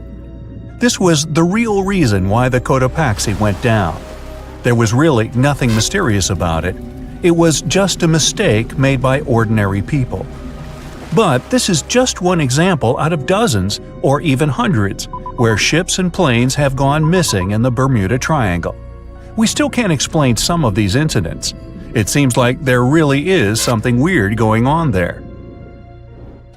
One of these strange events happened in 1948. A passenger jet was headed for Miami from San Juan, Puerto Rico. It disappeared in the same area as the Cotopaxi. The 32 people on board vanished without a trace. The weather was clear throughout the flight, but experts think that when the plane was about 50 miles from the coast, it could have been hit by a strong wind that knocked it off course. Years later, a similar plane was found in the area of the Bermuda Triangle, but because no one could work out the registration, it was impossible to say for sure if it was the same one. Something even stranger occurred not long before, in 1945. 5 planes went missing all at the same time. Some trainee pilots were practicing their navigation skills, but when they'd finished, it seems they couldn't find their way back home and disappeared. Many people assume they just ran out of fuel. This seems likely, but still, the circumstances were really strange. The trainees were being supervised by an experienced pilot who had 2,500 hours of flight time. He would never have let a group of newbie pilots get that far away from their base. Even now, people still debate what could have happened. Some insist the pilots ran into something supernatural out there in the Bermuda Triangle. But who knows? And here's another freaky thing that happened there which no expert has been able to explain: time travel. In 1970, Bruce Gernon was flying a plane from Andros Island to the Florida coast. When he was at 11,500 feet, a giant cloud appeared in front of him. It kept getting bigger and bigger, and he had no choice but to fly through it. As soon as he did, the plane was surrounded by darkness. It was as if the day had turned to night in a split second. Suddenly, Bruce began to see white flashes of light around him. They were so bright that they lit up the entire sky. But they weren't lightning bolts, although he couldn't really explain what they were. The plane continued through the strange cloud for almost a half an hour. Bruce noticed that the cloud changed shape during this time. The space around the plane turned into a tunnel. Then the tunnel started narrowing. Bruce became really tense as he tried to cope with the plane's controls. All his instruments and navigation equipment were going crazy, and the electronics stopped working. Then, a white light appeared at the end of the tunnel. Just like in the movies, the plane escaped the closing cloud tunnel at the very last second. Everything was fine, but now Bruce found himself in some white fog. He had no idea where he was. Then he managed to contact ground control. He was shocked when he learned that his plane was already in the airspace above Miami. It seemed that something impossible had happened. Bruce was meant to cover a distance of about 250 miles during the flight. This usually took 1.5 hours, but he had managed it in just 47 minutes, almost 2 times faster than normal. When Bruce landed, he went to check the amount of fuel left in the tank. It turned out he'd used up a lot less than the normal amount of fuel as well. Could there be a logical explanation for the time-traveling plane? Well, records show that a large number of sunspots were detected on the surface of the sun that day, and there was a strong solar wind. This could easily have made the electronics and devices on the plane go crazy. But what about the mysterious cloud? The Florida coast is a place where 2 large air currents meet. One has a high pressure and the other is a low pressure one. This causes a lot of storm clouds in the area. But people still debate how Bruce was able to cover the distance so quickly. Some people say that some kind of mysterious dark energy was involved. Others say it was a gravitational anomaly that curves space and time. Others think that Bruce is just a fraud. We still don't know the truth. So, is there really something supernatural about the Bermuda Triangle? Or is it all just coincidences and made-up stories? The truth is that no more planes and ships disappear in the Bermuda Triangle than anywhere else in the world. The sea, this unrelenting water beast, has been defying all attempts to tame it for centuries. Many ships driven by the wind have gone through the harshest parts of the world. Some have survived the struggle with the sea, and many have come off second best. It's the year 1834. A ship called the Pilgrim is setting a course to sail from California to Boston. The journey will venture around South America and then past Cape Horn of Chile. Richard signs up as a merchant seaman aboard the Pilgrim. This is his first voyage at sea. The crew tells Richard stories of the Drake Passage off Cape Horn, a route that's legendary for its dangers. Countless ships and sailors have disappeared in those waters. Since Cape Horn's discovery in 1526, it's quickly become known to all those that have sailed around it as the ultimate test of any mariner's skill and of any ship's strength. Those that have survived the journey call Cape Horn a sailor's nightmare. Jack the helmsman, a salty veteran, steers the ship towards this most dangerous of all routes. Jack has been aboard the Pilgrim since it was first commissioned in 1825. He's passed by the Horn many times, each time learning a different lesson from the tests provided by the sea. The Pilgrim has been refitted since its past voyage a year ago. Richard values Jack's experience, given that it's his first journey at sea. Jack assures Richard of his confidence in the Pilgrim, even though it's just a small wooden brig with 2 masts. Jack's aware that wooden vessels are gradually becoming outdated, replaced by new steam-powered ships. But Jack prefers the maneuverability of the Pilgrim and would take it over the steel ships any day. Richard is excited to be aboard. There's so much to explore in life as a merchant seaman, but the guy struggles to acquire his sea legs on the boat. Forceful winds make the Pilgrim move faster, providing Richard with a quick introduction to life at sea. At the same time, nothing can prepare him for what is to be experienced at Cape Horn. It's the southernmost point of land before Antarctica. The gap between the icy continent and Cape Horn holds the infamous Drake Passage. Approximately 700 miles between Cape Horn and the Antarctic Peninsula. Strong winds provide an uninterrupted, steadfast journey toward the Horn. But, as Jack tells Richard, the winds are more concentrated at the Drake Passage. They create a funneling effect, becoming stronger and more unpredictable. Richard is unsure of what this might mean for the Pilgrim, but understands that there's no easier route to travel around South America. A few days pass. The Pilgrim sails by the many islands that make up the western coast of Chile. Although the sea has been relatively calm, Richard continues to deal with his lack of sea legs. His movements are still not very graceful. The constant, ever-swaying deck rises and falls, and Richard finds it hard to get used to the motion. Random large waves hit the Pilgrim from every angle. The ship is quickly approaching Cape Horn. Richard looks towards great thunderous black clouds in the distance. "Welcome to the Horn," Jack says, half laughing. A wry smile upon his face soon disappears. The man gets serious, knowing what awaits them all. Stronger winds start blowing the sails as the crew scrambles to hang onto the ropes.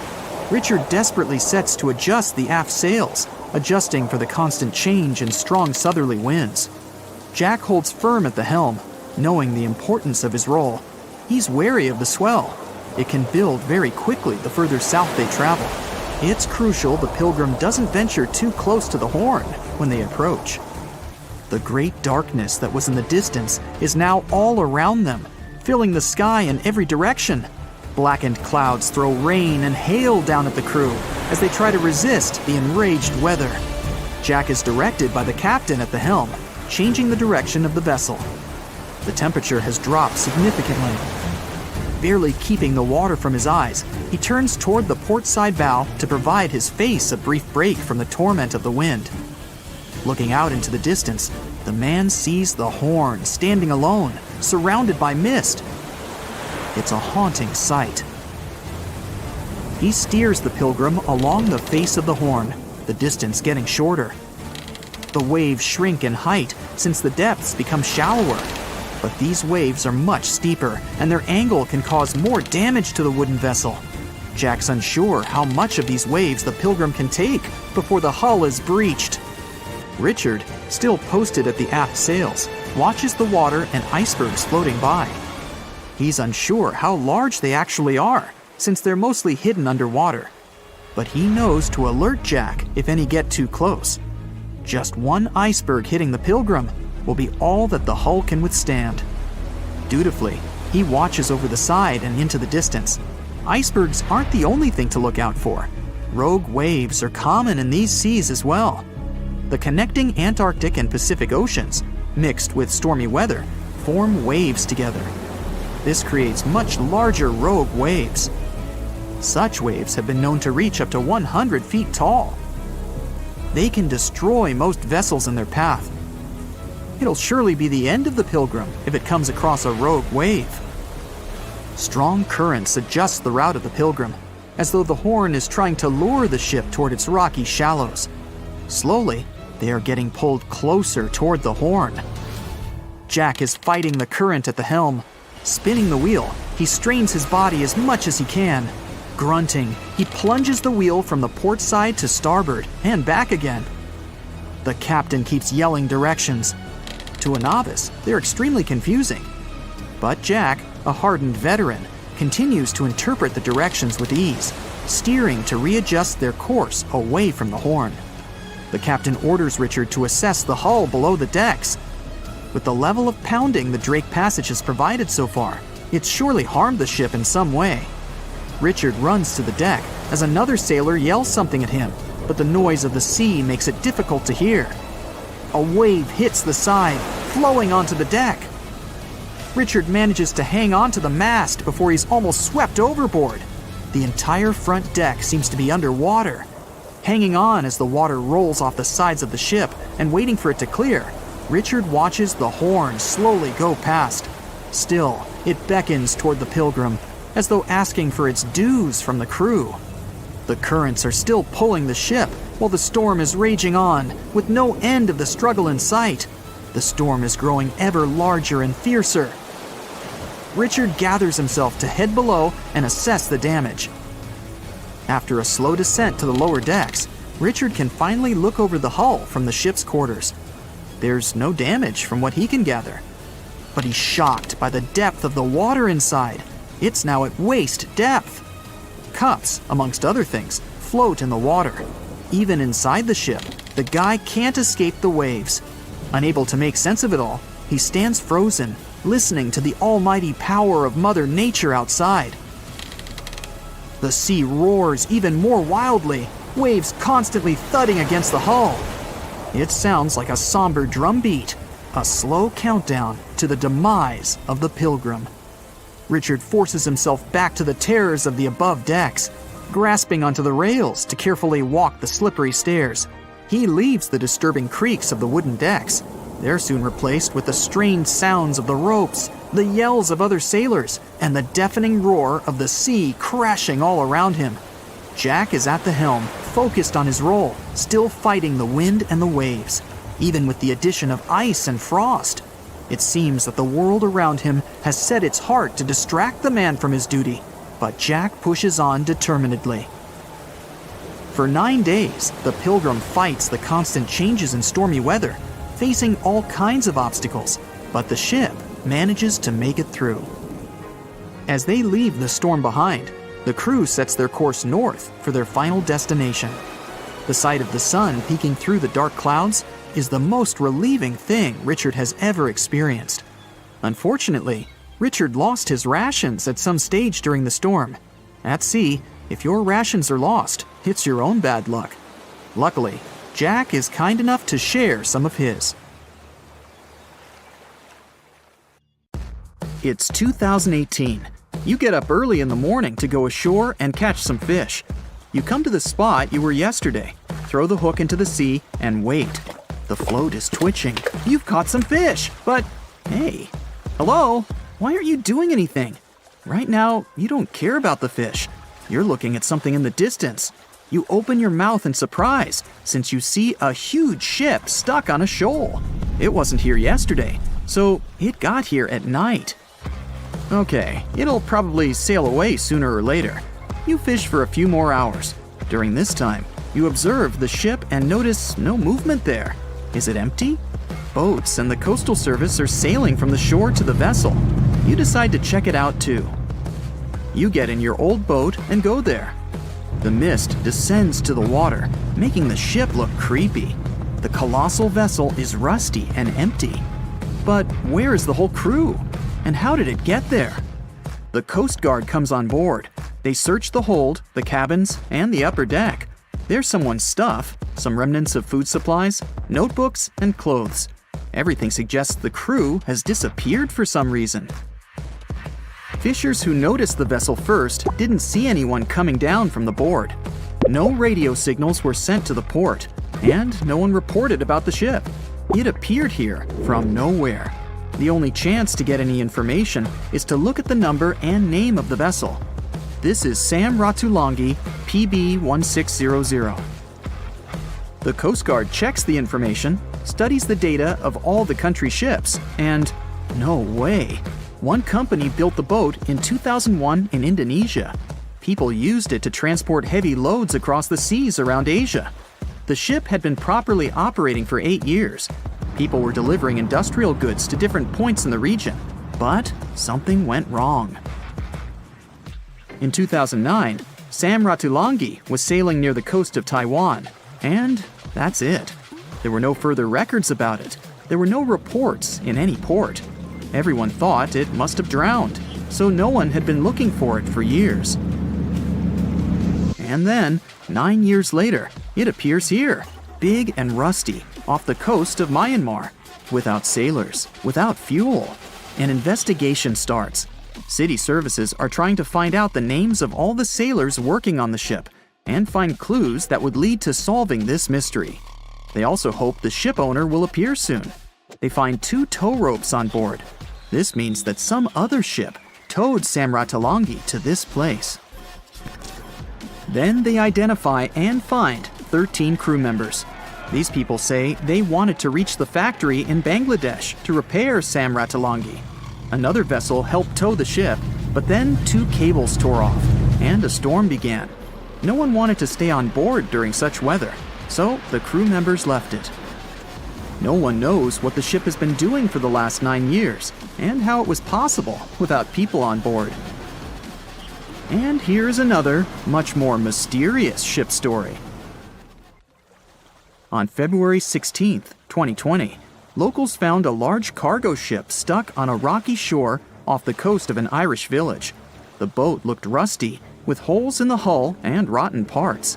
People hadn't seen this vessel the day before, so it appeared there at night. The last time people saw the Alta cargo ship was a few months earlier, thousands of miles off the coast of Ireland. That day, the Alta was sailing in the waters of the Atlantic Ocean. Another ship, the MS Protector, noticed it. MS Protector crew members tried to contact the ship, but received no response. The people on board realized that they were facing an empty vessel. And then, 5 months later, it appeared near the coast of Ireland. There are more questions than answers in this story, but we managed to find something out. In 2015, the Alta appeared and disappeared from the radar several times. Any ship has an internal tracking system, so people can track its route using satellites. But Alta crew members often disabled this system. Perhaps they were engaged in some illegal activity. Anyway, in 2017, the ship often sailed between the ports of Greek islands. Then, the tracking signal disappeared and appeared only 10 months later, off the coast of North Africa. During this time, the ship changed several flags. In September 2018, the Alta was southeast of Bermuda and headed for Haiti. Then, the crew started facing problems. First, the main engine failed right in the middle of the Atlantic Ocean. The ship began to drift. Several days passed, but the crew members weren't able to repair it. They began to run out of food and water supplies.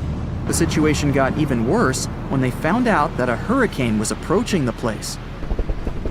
Fortunately, they managed to contact the U.S. Coast Guard. A helicopter flew to the Alta on October 2nd to bring them some supplies. There was enough food for several days. Then, a rescue boat sailed to the ship. It evacuated all the sailors and delivered them to Puerto Rico before the hurricane. The Alta had to drift alone in the ocean.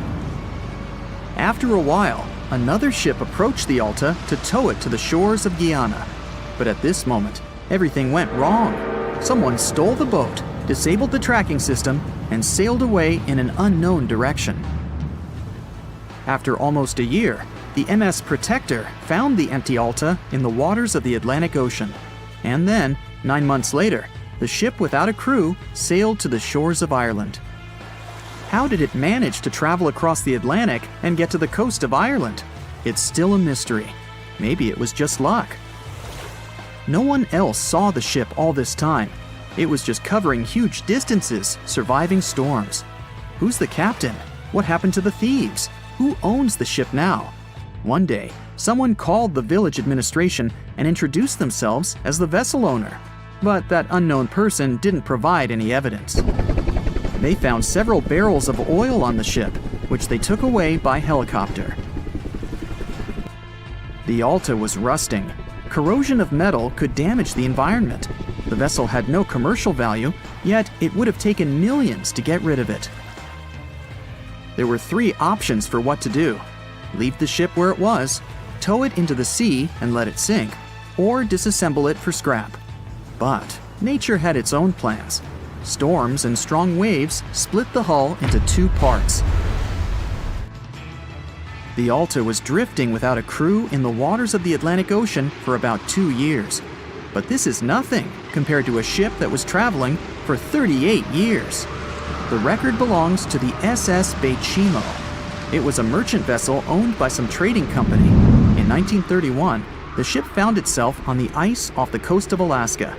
Its movement slowed down. A thick layer of ice blocked the ship, and a strong storm only made the situation worse. The blizzard was so intense that the crew members couldn't see anything but a white veil in front of their eyes. Sailing any further was impossible. The team had to wait for the storm to end. They waited for a day, 2, 3 days. A week had passed, but the snowstorm was only getting stronger. Then, one day, it grew weaker. The crew members split into 2 teams. The first team went to the nearest city. The second group, along with the captain, stayed on board. They set up camp next to the ship and waited for the blizzard, which had started again, to end. There was 0 visibility. And finally, one day, the storm was over. Great! And now, wait a minute.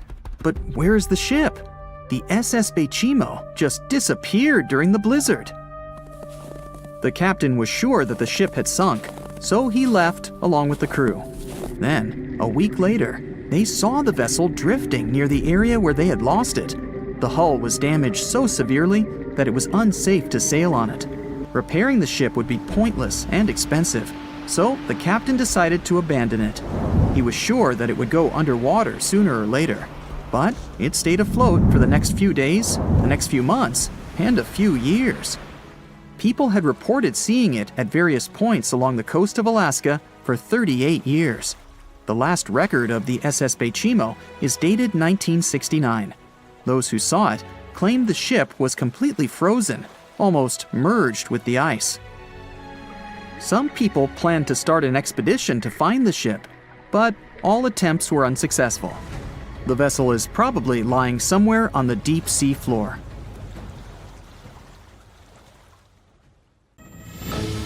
As an experienced sailor and the first man to ever sail non-stop on his own around North and South America, Matt Rutherford has seen a lot during his voyages.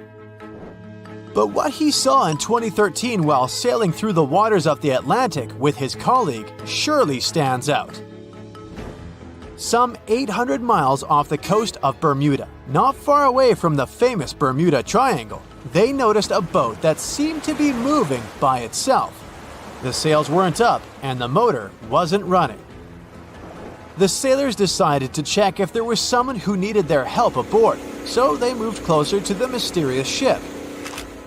Once they got there, things only got weirder, as they realized there wasn't a living soul aboard. Rutherford started filming to document their discovery.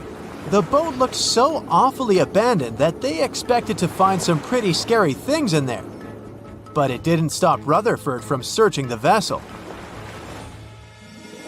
The boat, which turned out to be named Wolfhound, looked like an upscale one, probably costing hundreds of thousands of dollars.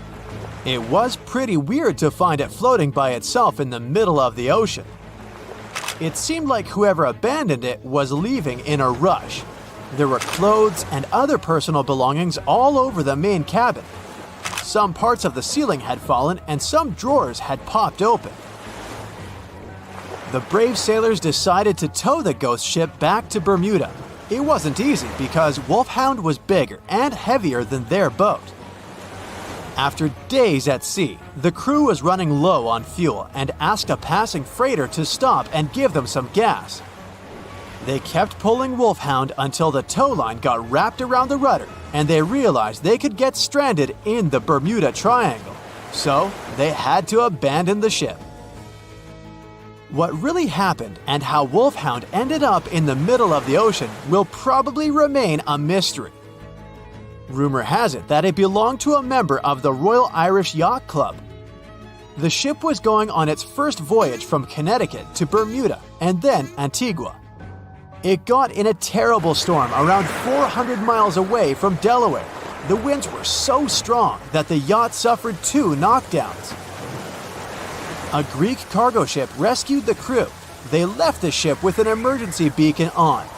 The rescued crew members shared that they saw the ship sink, which only adds more questions to the story. How did it get back to the surface? Does the Bermuda Triangle have anything to do with that? Christopher Columbus himself reported some unusual compass activity going on in this mysterious area while he was on his way to the New World. Despite the stories of more than 50 ships and 20 planes disappearing in the area, it remains one of the most heavily traveled shipping routes in the world. Some skeptics believe that this fact solves the Bermuda Triangle mystery. It could make sense because the busier the area, the more accidents happen there. But then again, it's not the number of disappearances that makes the place so mysterious. It's the lack of explanation and wreckage lost for good. The first ever confirmed ship to vanish in the Bermuda Triangle was the USS Pickering. In 1800, it departed from the US on its way to the West Indies. The ship sailed into the Bermuda Triangle along with its 90-man crew. No one ever heard anything from them ever since. The popular explanation is that the ship was taken out by a storm. But because no one found any wreckage, we'll never know for sure. The largest ship that has ever disappeared in this mysterious area was the USS Cyclops. In March 1918, carrying a crew of 306 people, the USS Cyclops left Barbados and headed home to Baltimore. The ship passed through the Bermuda Triangle on its journey and vanished into thin air, or rather, water. The Cyclops never sent any distress signal and disappeared without any explanation or trace. The Bermuda Triangle isn't the only place in the world where ships go missing or mysteriously resurface. One of the most famous ghost ship stories would be of SS Bechimo. The large cargo steamer was built in Sweden. On October 1st, 1931, it got caught in pack ice. The crew decided to wait it out and managed to break free after a couple of days, only to get trapped again in less than a week. This time, they didn't manage to make it out. A rescue team went by air to save 22 of the crew members. 15 other members stayed in a wooden shelter they built not far away from the ship. Their plan was to wait out the winter and get back aboard. At the end of November, a strong blizzard was rushing through the area. When it was over, Bechimo seemed to have gone away with the storm. The captain decided it must have broken and sunk, but a few days later, a local hunter informed them that he had seen the ship around 45 miles away from their camp. The crew managed to find the ship and took the most valuable cargo from its hold. They had fears that Bechimo wouldn't live through that rough water, but it did manage to survive after all.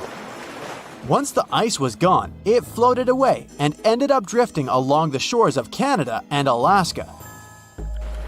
Many people reported seeing the ghost ship in an open sea. Some even tried to board it to save the ship, but the weather didn't allow it to happen.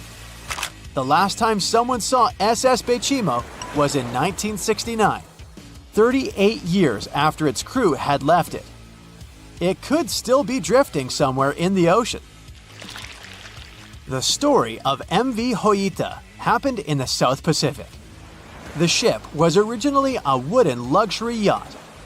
After serving for 20 years to various owners, it became a merchant ship. In 1959, it set on a trading voyage that was supposed to last around 2 days. When it didn't reach its destination on time, no one was worried at first, as things happen in the open waters. After another day, and no distress signals from the Hoita, it was obvious that something serious was going on with it. There were 25 people aboard, and their families wanted to find them. A search and rescue crew worked for 6 days looking for the ship, or at least its wreckage, in an area of nearly 100,000 square miles. That's 1.5 times as big as Florida. Sadly, the mission had come back with no results. It seemed like Hoita had disappeared without a trace. A month later, another merchant ship noticed Hoita drifting in the ocean, miles and miles away from its original route, and none of the crew members or passengers were on board. The cargo had also disappeared. The lifeboats were also gone, so the people must have escaped the ship hoping to save themselves. It turned out that the crew had been trying to get help as they tuned the radio to the International Distress Channel. But the damaged cable didn't let them send the signal any further than 2 miles.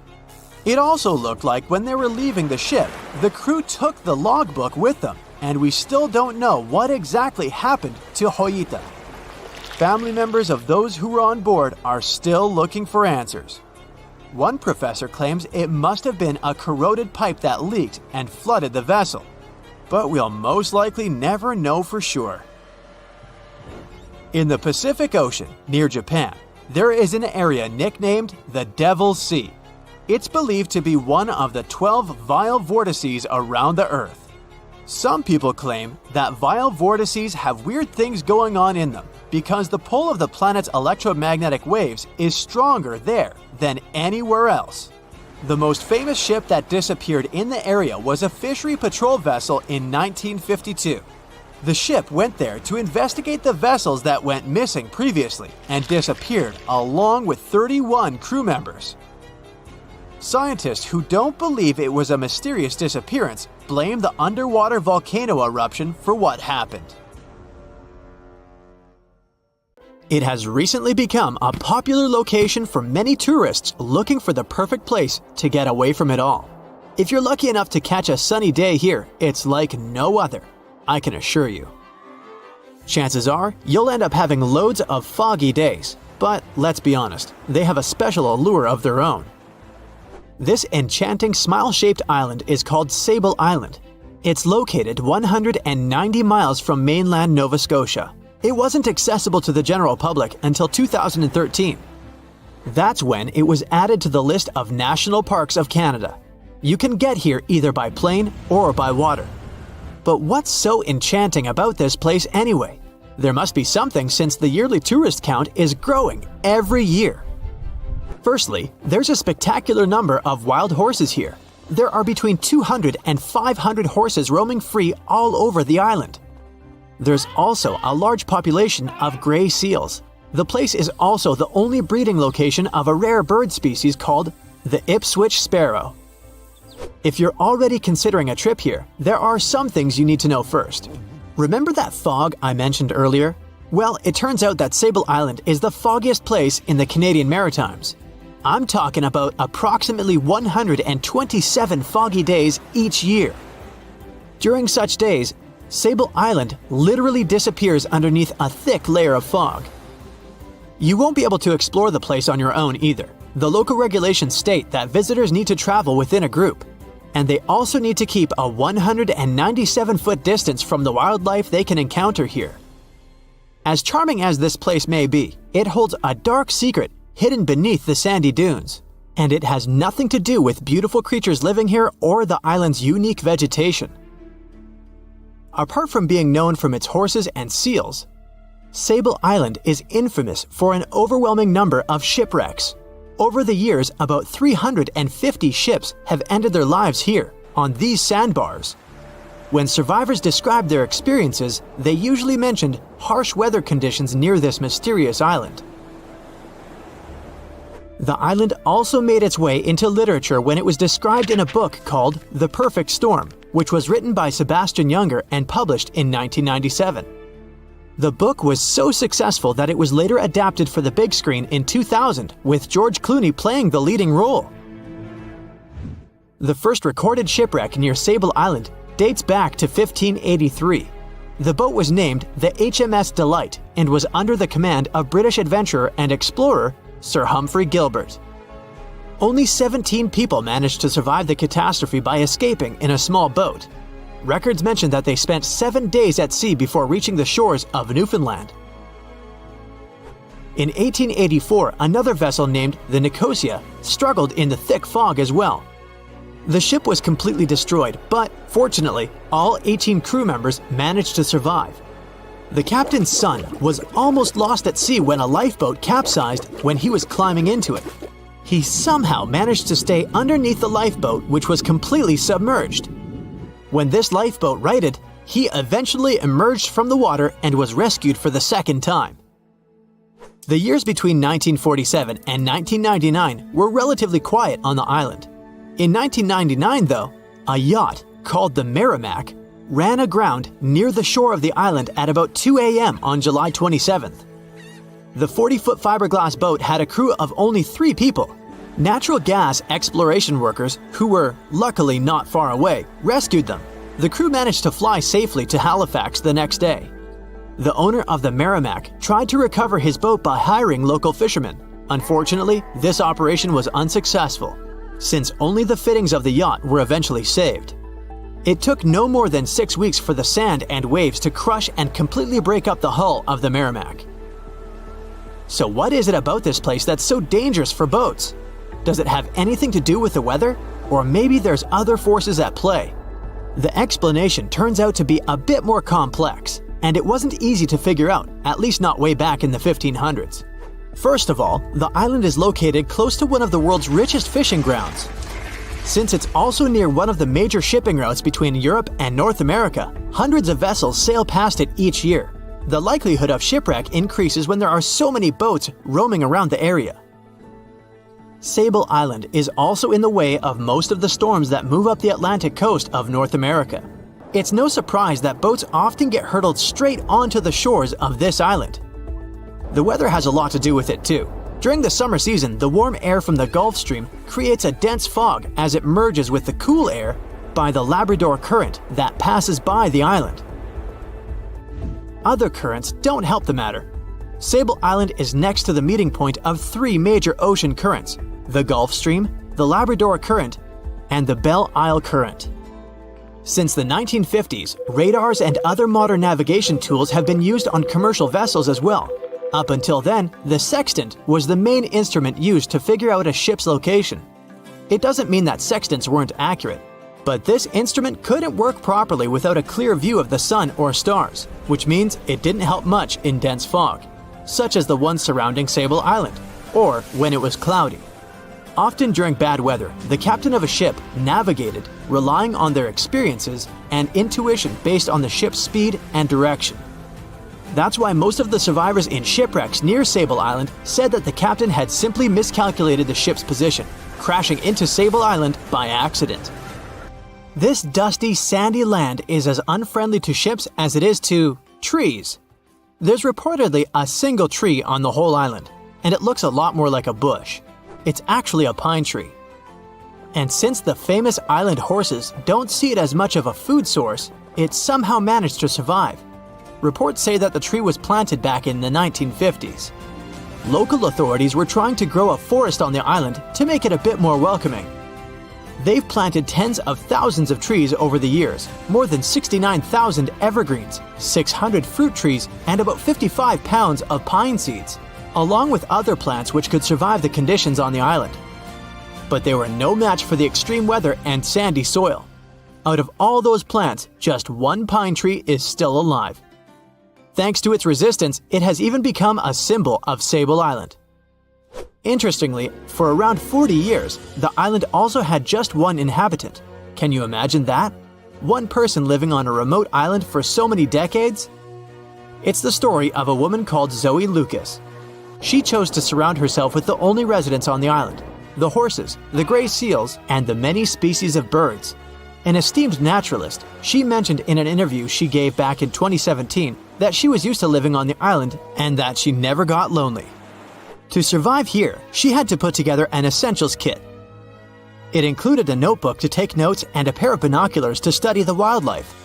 You can safely assume she wasn't scared of the intimidating surroundings, since she decided to eventually call this place home. At first, Zoe wanted to set up camp on one end of the island, near some abandoned buildings. But eventually, she settled in a wooden house near a bunch of sand dunes. A Canadian institution called the Meteorological Service of Canada put together the simple construction back in the 1940s. Parks Canada operates the building these days. Zoe's work included gathering as much data on the local horse population as possible. It could help scientists better understand how they managed to adapt to the unfriendly environment. She also helped gather the debris that made it to the shore to help track pollution levels. Among all the rubbish that she collected, there was a refrigerator and a crate full of fresh peppers. Some other specialists eventually started working rotating shifts on Sable Island to offer the brave woman a little bit of company now and then. A ship filled with gold and other treasures worth over $13 million was found in the middle of the Namibian desert after almost 500 years. The worker who found it was actually looking for diamonds, but ended up with something way more valuable for history. There were some blocks of copper, some wood, pipes, and elephant tusks. The miners called for an archaeologist, who soon realized it wasn't a disturbed beach like they thought, but a shipwreck. All evidence showed that it was a Portuguese trading vessel, Bom Jesus, that went missing in the 16th century. Experts believe it was a special kind of ship that was bigger, stronger, and better than older ships from Portugal and Spain. These ships were built to take Portuguese explorers on long trips to distant places like India, China, and Japan, and come back with tons of cargo. The Bom Jesus was likely carrying treasures from Lisbon, Portugal, to Western India. But it looks like on its way around the southern tip of Africa, near Namibia, a big storm pushed the ship too close to the shore.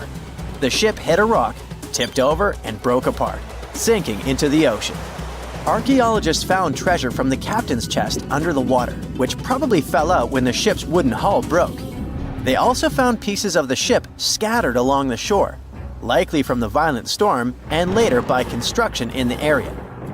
The storm must have been very fierce, but they didn't find many bones, which means most of the crew may have survived or were lost at sea. The ship was split into 3 sections and incredibly well preserved, thanks to the thick layers of sand that covered it and prevented rot. Archaeologists who studied the wreck discovered over 40 tons of cargo. There were cannons, swords, blocks of metal like lead and tin, fabrics, and tools that sailors used to navigate the stars while traveling across the ocean.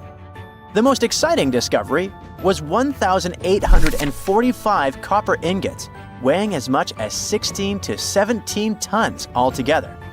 Those copper ingots, or pieces of pure metal, are still in great condition because the hull of the ship and layers of sand protected them from ocean water. The scientists even managed to read the trademarks on them on site and learned they were made by a super wealthy German trading company. There were also more than 2,000 shiny gold and silver coins from different countries, and 105 enormous elephant tusks weighing about 2 tons. The tusks were likely supposed to become luxury items, like jewelry or carvings at the destination. Archaeologists took some DNA samples from the tusks and found that they came from West African forests and savanna elephants. Researchers were lucky that the ship was found in a restricted diamond mining area. No scavengers were able to get their hands on the treasures. The Bom Jesus remains the oldest and most valuable shipwreck that was ever discovered off the western coast of sub-Saharan Africa. Another shipwreck recently found by accident was buried under a 10-foot tall sand dune near the Caspian Sea. Some people call it the world's largest lake, and it has water levels that rise and fall over time because of the changes in weather patterns. These changes can move sand and uncover things like this shipwreck and other treasures along the coast.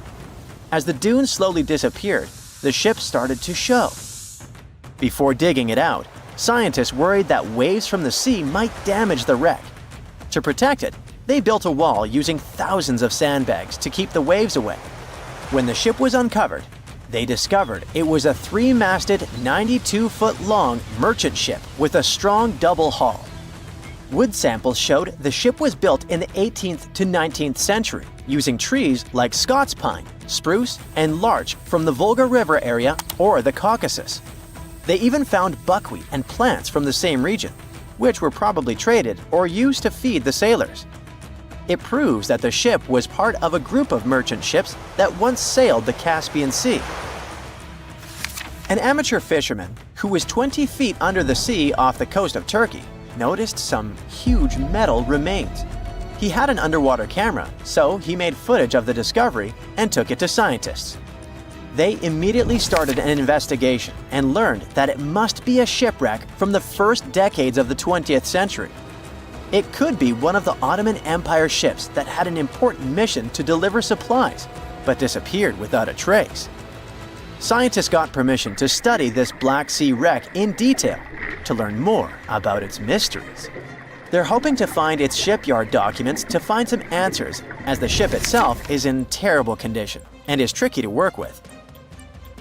Robot submersibles that belong to an oil and gas company noticed hundreds of intact ancient storage jars sitting on the seabed in the eastern Mediterranean. Experts think those jars are 3,300 years old. This makes the find the oldest shipwreck from the deep sea. The jugs were probably used to store oil or other agricultural products like fruit. This proves that the people who made them organized maritime trade and had incredible navigational skills. It looks like the ancient mariners managed to traverse the Mediterranean Sea without a line of sight to any coast. All they could see was the horizon, so they must have used the sun and other stars to find their way. Off the coast of Sicily, under 20 feet of sand and rock, archaeologists found a shipwreck so old that they aren't even sure what materials were used to build it. They think The ship is from the 5th or 6th century BCE, which means it's over 2,500 years old. This ancient ship wasn't alone. Researchers also found 2 iron anchors shaped like an upside-down T from around the 7th century of the Common Era and 4 stone anchors from prehistoric times nearby. One of the stone anchors was broken and may have had wooden pieces attached to help it hold on to the seafloor. They figured out that the ship itself was built using the on-shell technique. The wooden planks of the ship were connected so tightly that they could support the ship on their own, with extra beams added just to make it stronger. Sadly, the ship's wooden hull is very fragile now because tiny sea creatures that eat wood have damaged it over the years. Scientists are being extra careful as they study it to make sure it doesn't fall apart.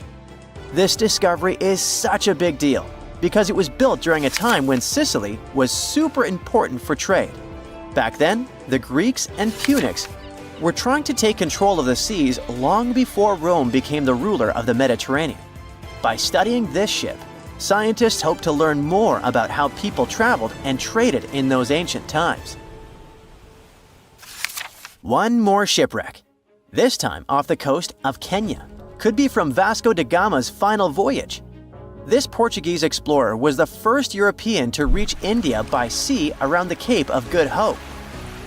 Local fishermen discovered the shipwreck in question in 2013. When an underwater archaeologist came to check it out, he found some treasures at the spot: elephant tusks and valuable copper ingots. If this find really has to do with Vasco da Gama, then it must be from the 16th century. It was the year of his 3rd and final voyage to India. Da Gama led a huge fleet of 20 ships, one of which was the São Jorge. Most of the ship is hidden under layers of coral, and a whole team of scientists are carefully digging trenches to find parts of the ship's wooden frame and hull. Welcome to the Spirit of Discovery cruise ship, which will take you on an unforgettable sea voyage around the Canary Islands. The azure endless ocean, delicious food, the highest service, premium cabins, and a terrible nightmare that you will probably remember for the rest of your life. This is exactly how one luxury trip of the Saga Cruises Company ended last year. Instead of relaxing during the cruise, passengers felt fear and horror, and even had health problems. And that's why. On October 24th, the Spirit of Discovery liner started a 2-week cruise around the Canary Islands. There were about 1,500 people on board. About 1,000 were passengers, and the rest were crew members. The first week went great, but then the liner encountered a serious problem called nature. There were strong winds and big waves. The captain decided to return to the UK ahead of time, but the decision was made too late. The ship was caught in a severe storm in the Bay of Biscay. A powerful wind with a force of 11 points hit the vessel. To make it easier for you to understand, the 11-point wind is able to tear out trees together with roots, destroy residential buildings, and plunge entire cities into chaos. Such a storm is rare, but Spirit of Discovery was unlucky enough to get into its epicenter. 11 points is the penultimate place on the Beaufort scale, which determines the wind rating. The most powerful storm has 12 points, and this is a hurricane. The wind reached a speed of 65 miles per hour, which is about the same as the average speed of a car on a highway. Not only did it push the Spirit of Discovery, but it also raised huge waves 25 feet high. Just imagine a wall of water the height of a 3-story building collapsing on a lone ocean liner. At that moment, the captain sent a message to all the passengers through the cabin speakers so that no one left their place. And his voice sounded worried enough. All the passengers had to lie down and hold on tight. According to the witnesses' words, the ship remained caught in the storm for about 15 hours. They held on with all their might so as not to crash into the walls and floor. All this time, tables were flying around the ship, dishes were breaking, furniture was moving all over the cabins. The waves smashed windows, partitions, and doors. Some people were knocked down because they couldn't hold on for so long. The storm hurled the passengers from ceiling to floor, from wall to wall. The ship's crew turned the dining room into a medical area to provide assistance to those who had been hurt. Despite the difficult and terrible conditions, the ship's team did a great job. They regularly informed passengers about the current situation and tried to calm everyone down. There was no panic and chaos on board. When the storm finally ended, the ship continued its journey and finally reached land, where medics urgently evacuated 8 passengers to the hospital. One of them was never able to survive this storm. It's good the ship didn't meet a rogue wave during the storm. This is a natural phenomenon that can appear during a storm and even in still water. It's a giant wave with a height of 60 feet. Like a 6-story house, it collapses onto a ship with incredible speed and capsizes it. And then the wave suddenly disappears. This is no joke. A similar wave has been recorded in the Gulf Stream off of Charleston, South Carolina. It's scary to get in its way. Now, let's go back to the past to remember one of the most terrible maritime tragedies. No, we're not talking about the Titanic. We'll talk about the Greek liner Laconia, which set sail from the English port of Southampton on December 19, 1963, with more than 600 people on board. However, just 3 days later, a terrible tragedy happened to the ship in the boundless waters of the Atlantic. At 11 p.m., in the barbershop hall, an electrical malfunction occurred. The problem led to a fire, which quickly spread to other rooms. The crew couldn't cope with it, since the fire was spreading too fast. The ship's team turned on the fire alarm, but there was no command to leave the vessel. Only 2 hours later, the captain ordered the passengers to evacuate. All this time, people were either relaxing in their cabins or enjoying a party in the ballroom. The crew was probably trying to put out the fire without causing panic. However, when the situation became critical, the evacuation began. People panicked and ran to the lifeboats, but many didn't manage to get inside. One of them was John Morris. He survived this catastrophe and shared his memories of how he put his family in a lifeboat while he stayed on board the ship. He didn't even have a life jacket. Since there was nowhere to go, the ship's crew opened a bar so that people could relax a little. However, at that moment, boilers began to explode inside the ship, and it became clear the vessel wouldn't stay afloat for too long. John Morris decided to jump into the water right in his tuxedo.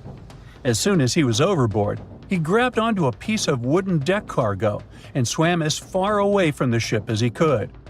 The giant liner could sink at any moment, and when such a huge object goes down to the seabed, it forms a water funnel that pulls along everything around. Rescuers arrived at the scene sometime later. Fortunately, John Morris's pregnant wife and young son were alive, but his mother-in-law unfortunately didn't survive the disaster, like many other people that day. Of course, after this incident, the Greek Ministry of Merchant Marine initiated a thorough investigation. For 2 years, they collected information from passengers and the captain, studied the technical characteristics of the ship, and eventually came to certain conclusions. According to them, the ship's crew gave the evacuation order too late. Not all passengers were able to get into lifeboats, but half of those boats remained on board because of the chaos that prevailed during the evacuation. Several officers of the liner were accused of negligence, but the captain and his first mate received the most criticism. As for John Morris, he stated that he felt himself under protection that day. Another unusual story happened on a cruise ship relatively recently. Spoiler alert, the ship didn't sink, there was no evacuation, and the weather was good. However, for many passengers, this journey became a real challenge. Imagine that you've been working for a long time and saving up money to go on your dream trip on the Celebrity Mercury cruise ship in the Caribbean. You arrive in South Carolina, from where the ship begins its journey. You get on board, looking forward to a week's rest. At first, everything is fine. People are having fun, chefs are cooking delicious dishes, and beautiful daytime landscapes turn into night parties. But then suddenly, many passengers start throwing up. Someone is in a hurry to go to the toilet, and someone stays and vomits right in the halls. The cruise turns into chaos. More and more people feel terrible because of unknown poisoning. You also visited the restaurant and eaten seafood, but fortunately, the disease has avoided you, which can't be said for more than 400 other passengers. Almost every 1 in 4 people on board face gastrointestinal problems. There were almost 2,000 people, and a quarter of them are in bad condition. Crew members do endless cleaning. They wash the deck, give people nausea pills, and ask them not to leave the cabin till the illness passes. The captain sends several samples ashore to determine what caused the poisoning. Unfortunately, the cruise is already ruined, and all the passengers have unpleasant memories. So the company organizing the trip issues certificates that can be used on future cruises. It's not the most pleasant experience, but it's still better than nothing. Now, imagine if, instead of just feeling sick, people got infected with some kind of bacterium that would turn them into zombies. It would be much more exciting and scary. Now, do you think you could survive on such a ship full of zombies? And how would you do that? Tell me about it in the comments. The year was 1865. It was a boom of migration worldwide, with novel places discovered and new settlements created. Without planes like we have now, a ship was the only way to escape from the old life and journey towards a new, hopefully brighter future. So, a voyage like that was quite a regular thing to do. More than 500 immigrants safely reached Queensland, and the ship was supposed to head back to London sometime later. It was indeed a long journey, but not many people were willing to return to England. After all, they had chosen to come to Australia to create a brand new life. So it was only natural that the ship would come back nearly empty. However, the return trip was still quite lucrative, thanks to the cargo the ship would carry. The amount of produce ready to be shipped was substantial, primarily consisting of wool soaked in arsenic, tallow, and hides. It was 2 birds with 1 stone. Not only could the crew wait out the winter, warm in Australia, while England endured bitter cold, but they also wouldn't waste their time. With the sheer volume of produce to be loaded, it would take them around 3 months to accomplish this task. Reports were circulating that the Fiery Star was almost done loading up, but it turned out that the assessment was a bit too optimistic. To pass the time, Captain Ewell thought it would be a good idea to reach out to the Acclimatization Society and offer to help transport any animals they wanted to send to England on the Fiery Star. He already had some emus and kangaroos on board, but there was still room. The society held a vote, and they were totally on board, pun intended, with Captain Ewell's idea. They figured sending some taligalas would be a great plan. Even though a few of these birds were already in England, the French Society needed a couple, and they could get them shipped there through England. Little did the crew know that all this cargo, all the produce they were willing to sell in England, would ultimately lead to the ship's destruction. Not only was the Fiery Star lost, but most of the people on board did not survive to complete the voyage. March 23rd. That was the day when the ship manifest was finally published. A manifest is a list that details the cargo, passengers, and crew of a ship, plane, or vehicle, primarily for customs officials. This document helps those involved in the transport verify that everyone and everything that was loaded is still on board when the vehicle reaches its destination. Once it's published, it means the ship is almost ready to depart. There were 3 possible ways of passenger accommodation. First, there was the saloon, the antiquated name for first class. Next, there was the second cabin, which is, logically, second class. Finally, there was the steerage, the cheapest form of passenger accommodation on a ship. Back in the 19th and early 20th centuries, many people traveled from their homelands, often to North America and Australia, looking for a fresh start. Most of them were poor and had limited funds for travel. In total, there were 8 people in the saloon, another 8 in the second cabin, and only 21 steerage passengers. Out of the 37 passengers, only one, John Omond, would make it out alive. He bought a ticket for the steerage, So unlike the Titanic situation, in this case, the class didn't really matter. The crew members list wasn't as detailed as the passengers. It was known that, in total, there were around 55 people in the crew, from able-bodied seamen to crew members simply called boys. But there's something telling me that the crew wasn't really that important for the captain. In reality, all that mattered to him was to make as much money as possible, shipping tons of dangerous, flammable cargo. Out of over 50 crew members, only 17 survived that voyage. But there was actually one more crew member who actually survived it all, just because they weren't let in. Sarah Johnson disguised herself as a man and planned to sneak onto the ship. However, something about her looks made the captain get suspicious, so he called the police and made Sarah leave the ship as he didn't want any immoral behavior to take place. Well, he saved her life. For him, it was the last voyage. The captain, W. Hunter Ewell, was quite a celebrity apparently.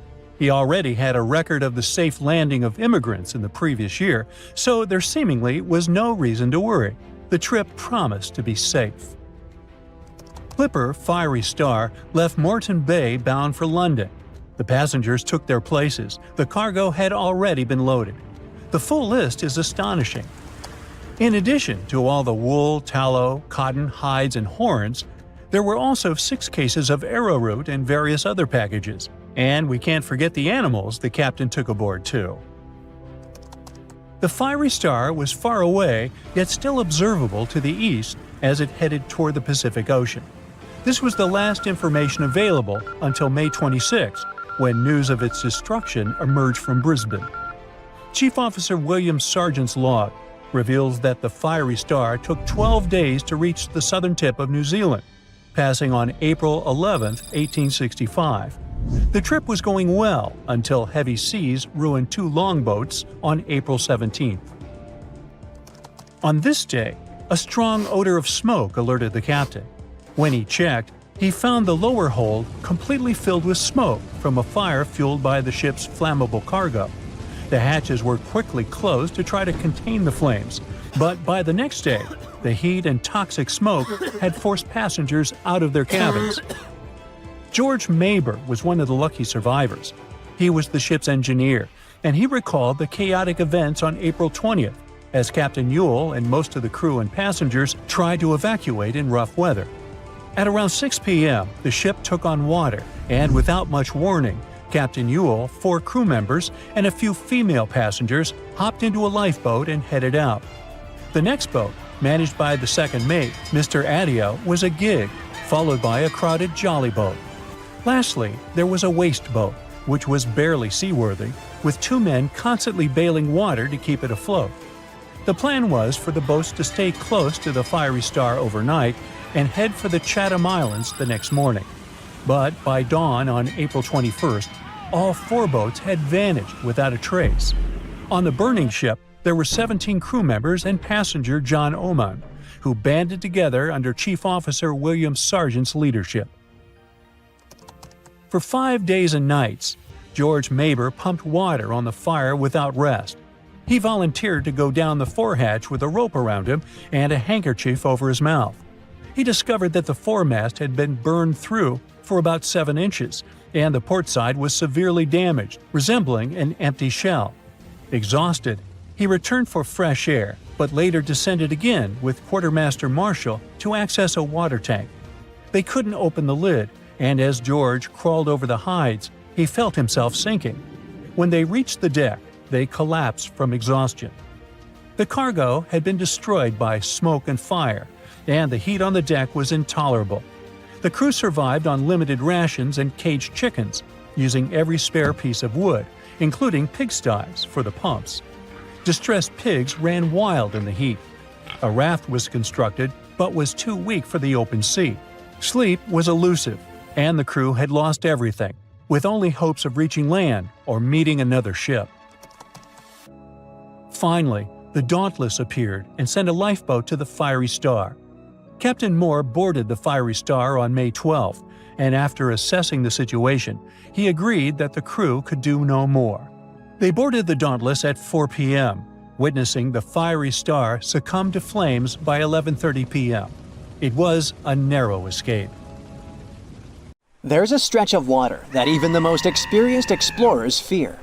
No matter what season you choose to cross it in, you risk meeting face to face with waves that can reach as tall as the Hollywood sign. I'm talking about the Drake Passage, the waterway connecting the Pacific Ocean to the Atlantic Ocean, stretching from Cape Horn at South America's southernmost tip to Antarctica's South Shetland Islands. It's about as wide as the distance from London to Berlin and takes up to 48 hours to cross. Some sailors compare getting on the other side to going to the moon. That's how challenging it is. Even the man who discovered it, Sir Francis Drake, never sailed these waters because they seemed too dangerous to him and opted for a calmer, although longer, Strait of Magellan. The passage took the lives of around 20,000 sailors and over 800 ships. Tourists who want to see Antarctica cross the Drake Passage on a regular basis, although it's still often called the world's most terrifying ocean crossing. The Antarctic Peninsula, where travelers go, isn't really part of Antarctica itself. It sticks out and points towards South America like two fingers almost touching it. The water gets squeezed between these two landmasses, making strong ocean currents. The passage is part of the Antarctic Circumpolar Current, the largest ocean current on Earth. The water rushes through the passage at a speed between 95 and 150 million cubic meters per second, which makes it rougher. And then there are winds that usually blow from west to east and are very strong between 40 and 60 degrees latitude. That's why those areas are called the Roaring Forties, Furious 50s, and Screaming 60s. Land slows down winds, which is why storms hitting Ireland and the UK get weaker as they move east. But Drake's latitude is the only place where winds can blow all around the Earth without being stopped by land. So they keep getting faster. These strong winds turn into huge waves that can hit ships really hard, normally around 13 to 16 feet tall. They're much higher than waves in the Atlantic. Drake Passage also has underwater mountains that you can't see. The huge current squeezes through this narrow passage and causes waves to crash against these mountains underwater. These internal waves create whirls that bring cold water up from the deep ocean. So it's not just rough on the surface, the water is wild all the way down. The first sailor managed to sail around Cape Horn and through the Drake Passage in 1616. It was a Dutch navigator, Willem Schouten, in 1616. But the most famous attempt to cross it was undertaken by Sir Ernest Henry Shackleton on his ship named Endurance. He and 27 of his men set off from South Georgia, aiming to reach Vassal Bay in Antarctica. But things didn't go as planned. On January 19, 1915, their ship got stuck in the ice. And by October, it began to sink. They camped on floating ice for 2 months before sailing lifeboats to a remote, icy place called Elephant Island. Shackleton and 5 men made a risky journey to South Georgia to get help. It took them 15 days to cross Drake Passage with hurricane winds. Finally, they arrived safely and organized a rescue for the rest of their crew. Scientists found the shipwreck of Endurance only in 2022, 10,000 feet below the water. In December of 2019, 6 fearless athletes decided to cross the Drake Passage by rowing a boat for the first time in history. It took them 12 days of non-stop rowing with a 90-minute rotation of rowers. They managed to do it, and it was probably the hardest possible way to cross the passage. The athletes mentioned it was cold, wet, and dirty, and the waves hit them like walls. The weather in the Drake Passage changes a lot, but ship captains can always see it coming and change their path. They will move the departure time to have a safety margin and not to get stuck in the middle of the passage in the worst possible conditions. Sometimes, the journey will be smooth and calm, and they call it Drake Lake. Other times, people on the ship will feel rough waves, which is called Drake Shake. Some experienced captains who often cross the passage say that the Drake Lake effect happens once in every 10 crossings. and they see the Drake shake once or twice in every 10 journeys.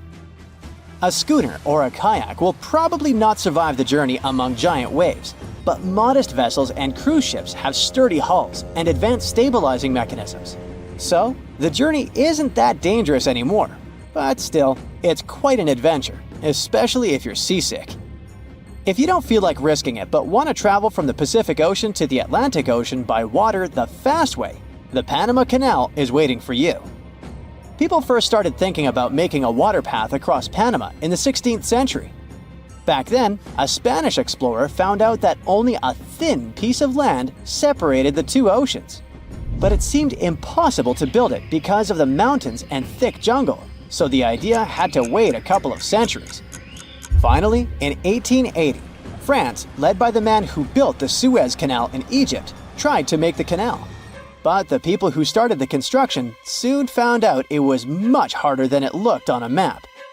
The land in Panama was one of the toughest and most dangerous places to dig a big waterway.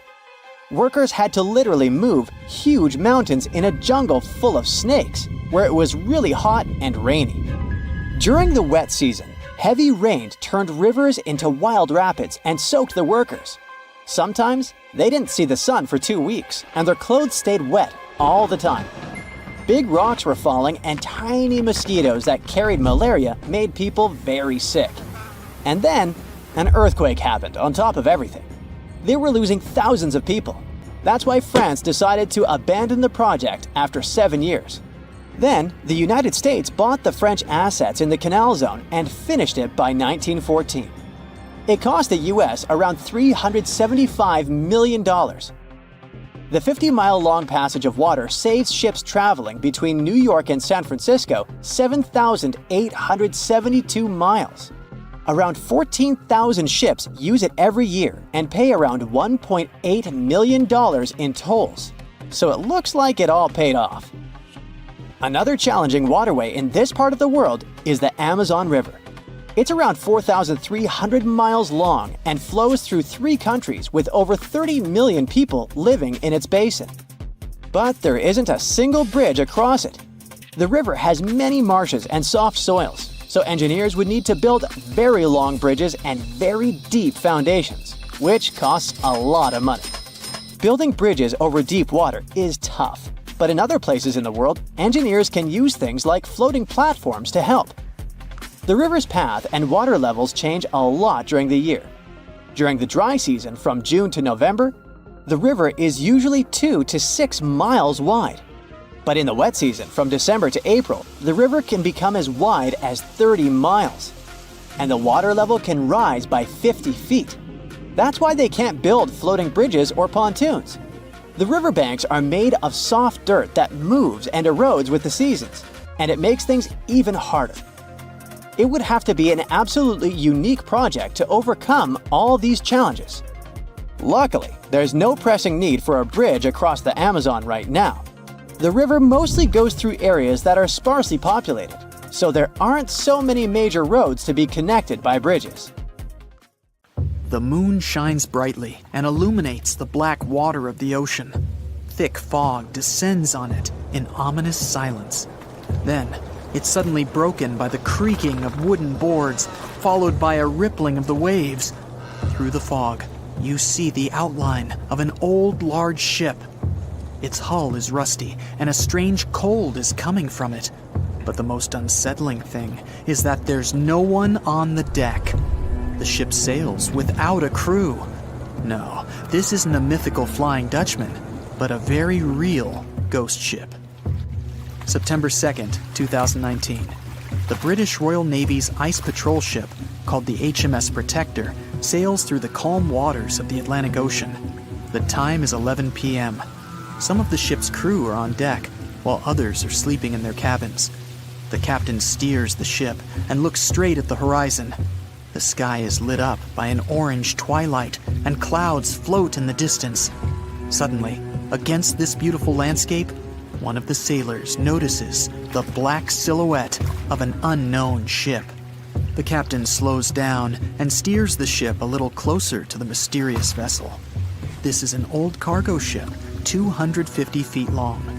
Attempts to contact the crew members lead to nothing. It seems the unknown boat is floating in the ocean by itself. There's no one on board, at least, no one alive. The deck of the ship creaks from rocking on the waves. The sun sinks below the horizon, and it gets dark.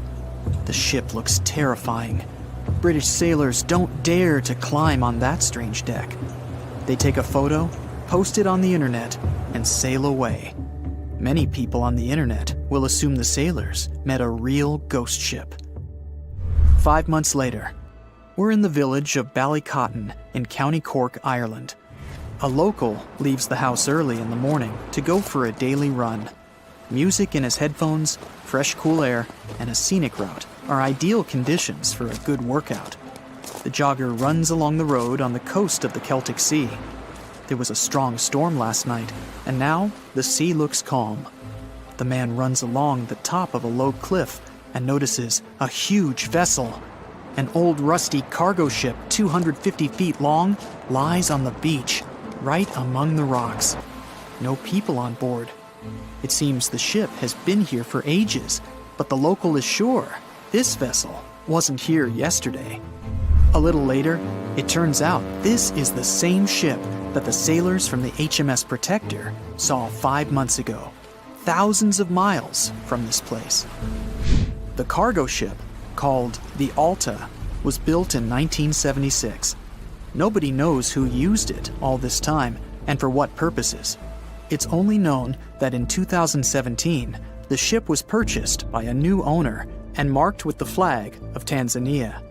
It's important to say that almost all cargo ships are equipped with AIS, Automatic Identification System, which is needed to track ship movements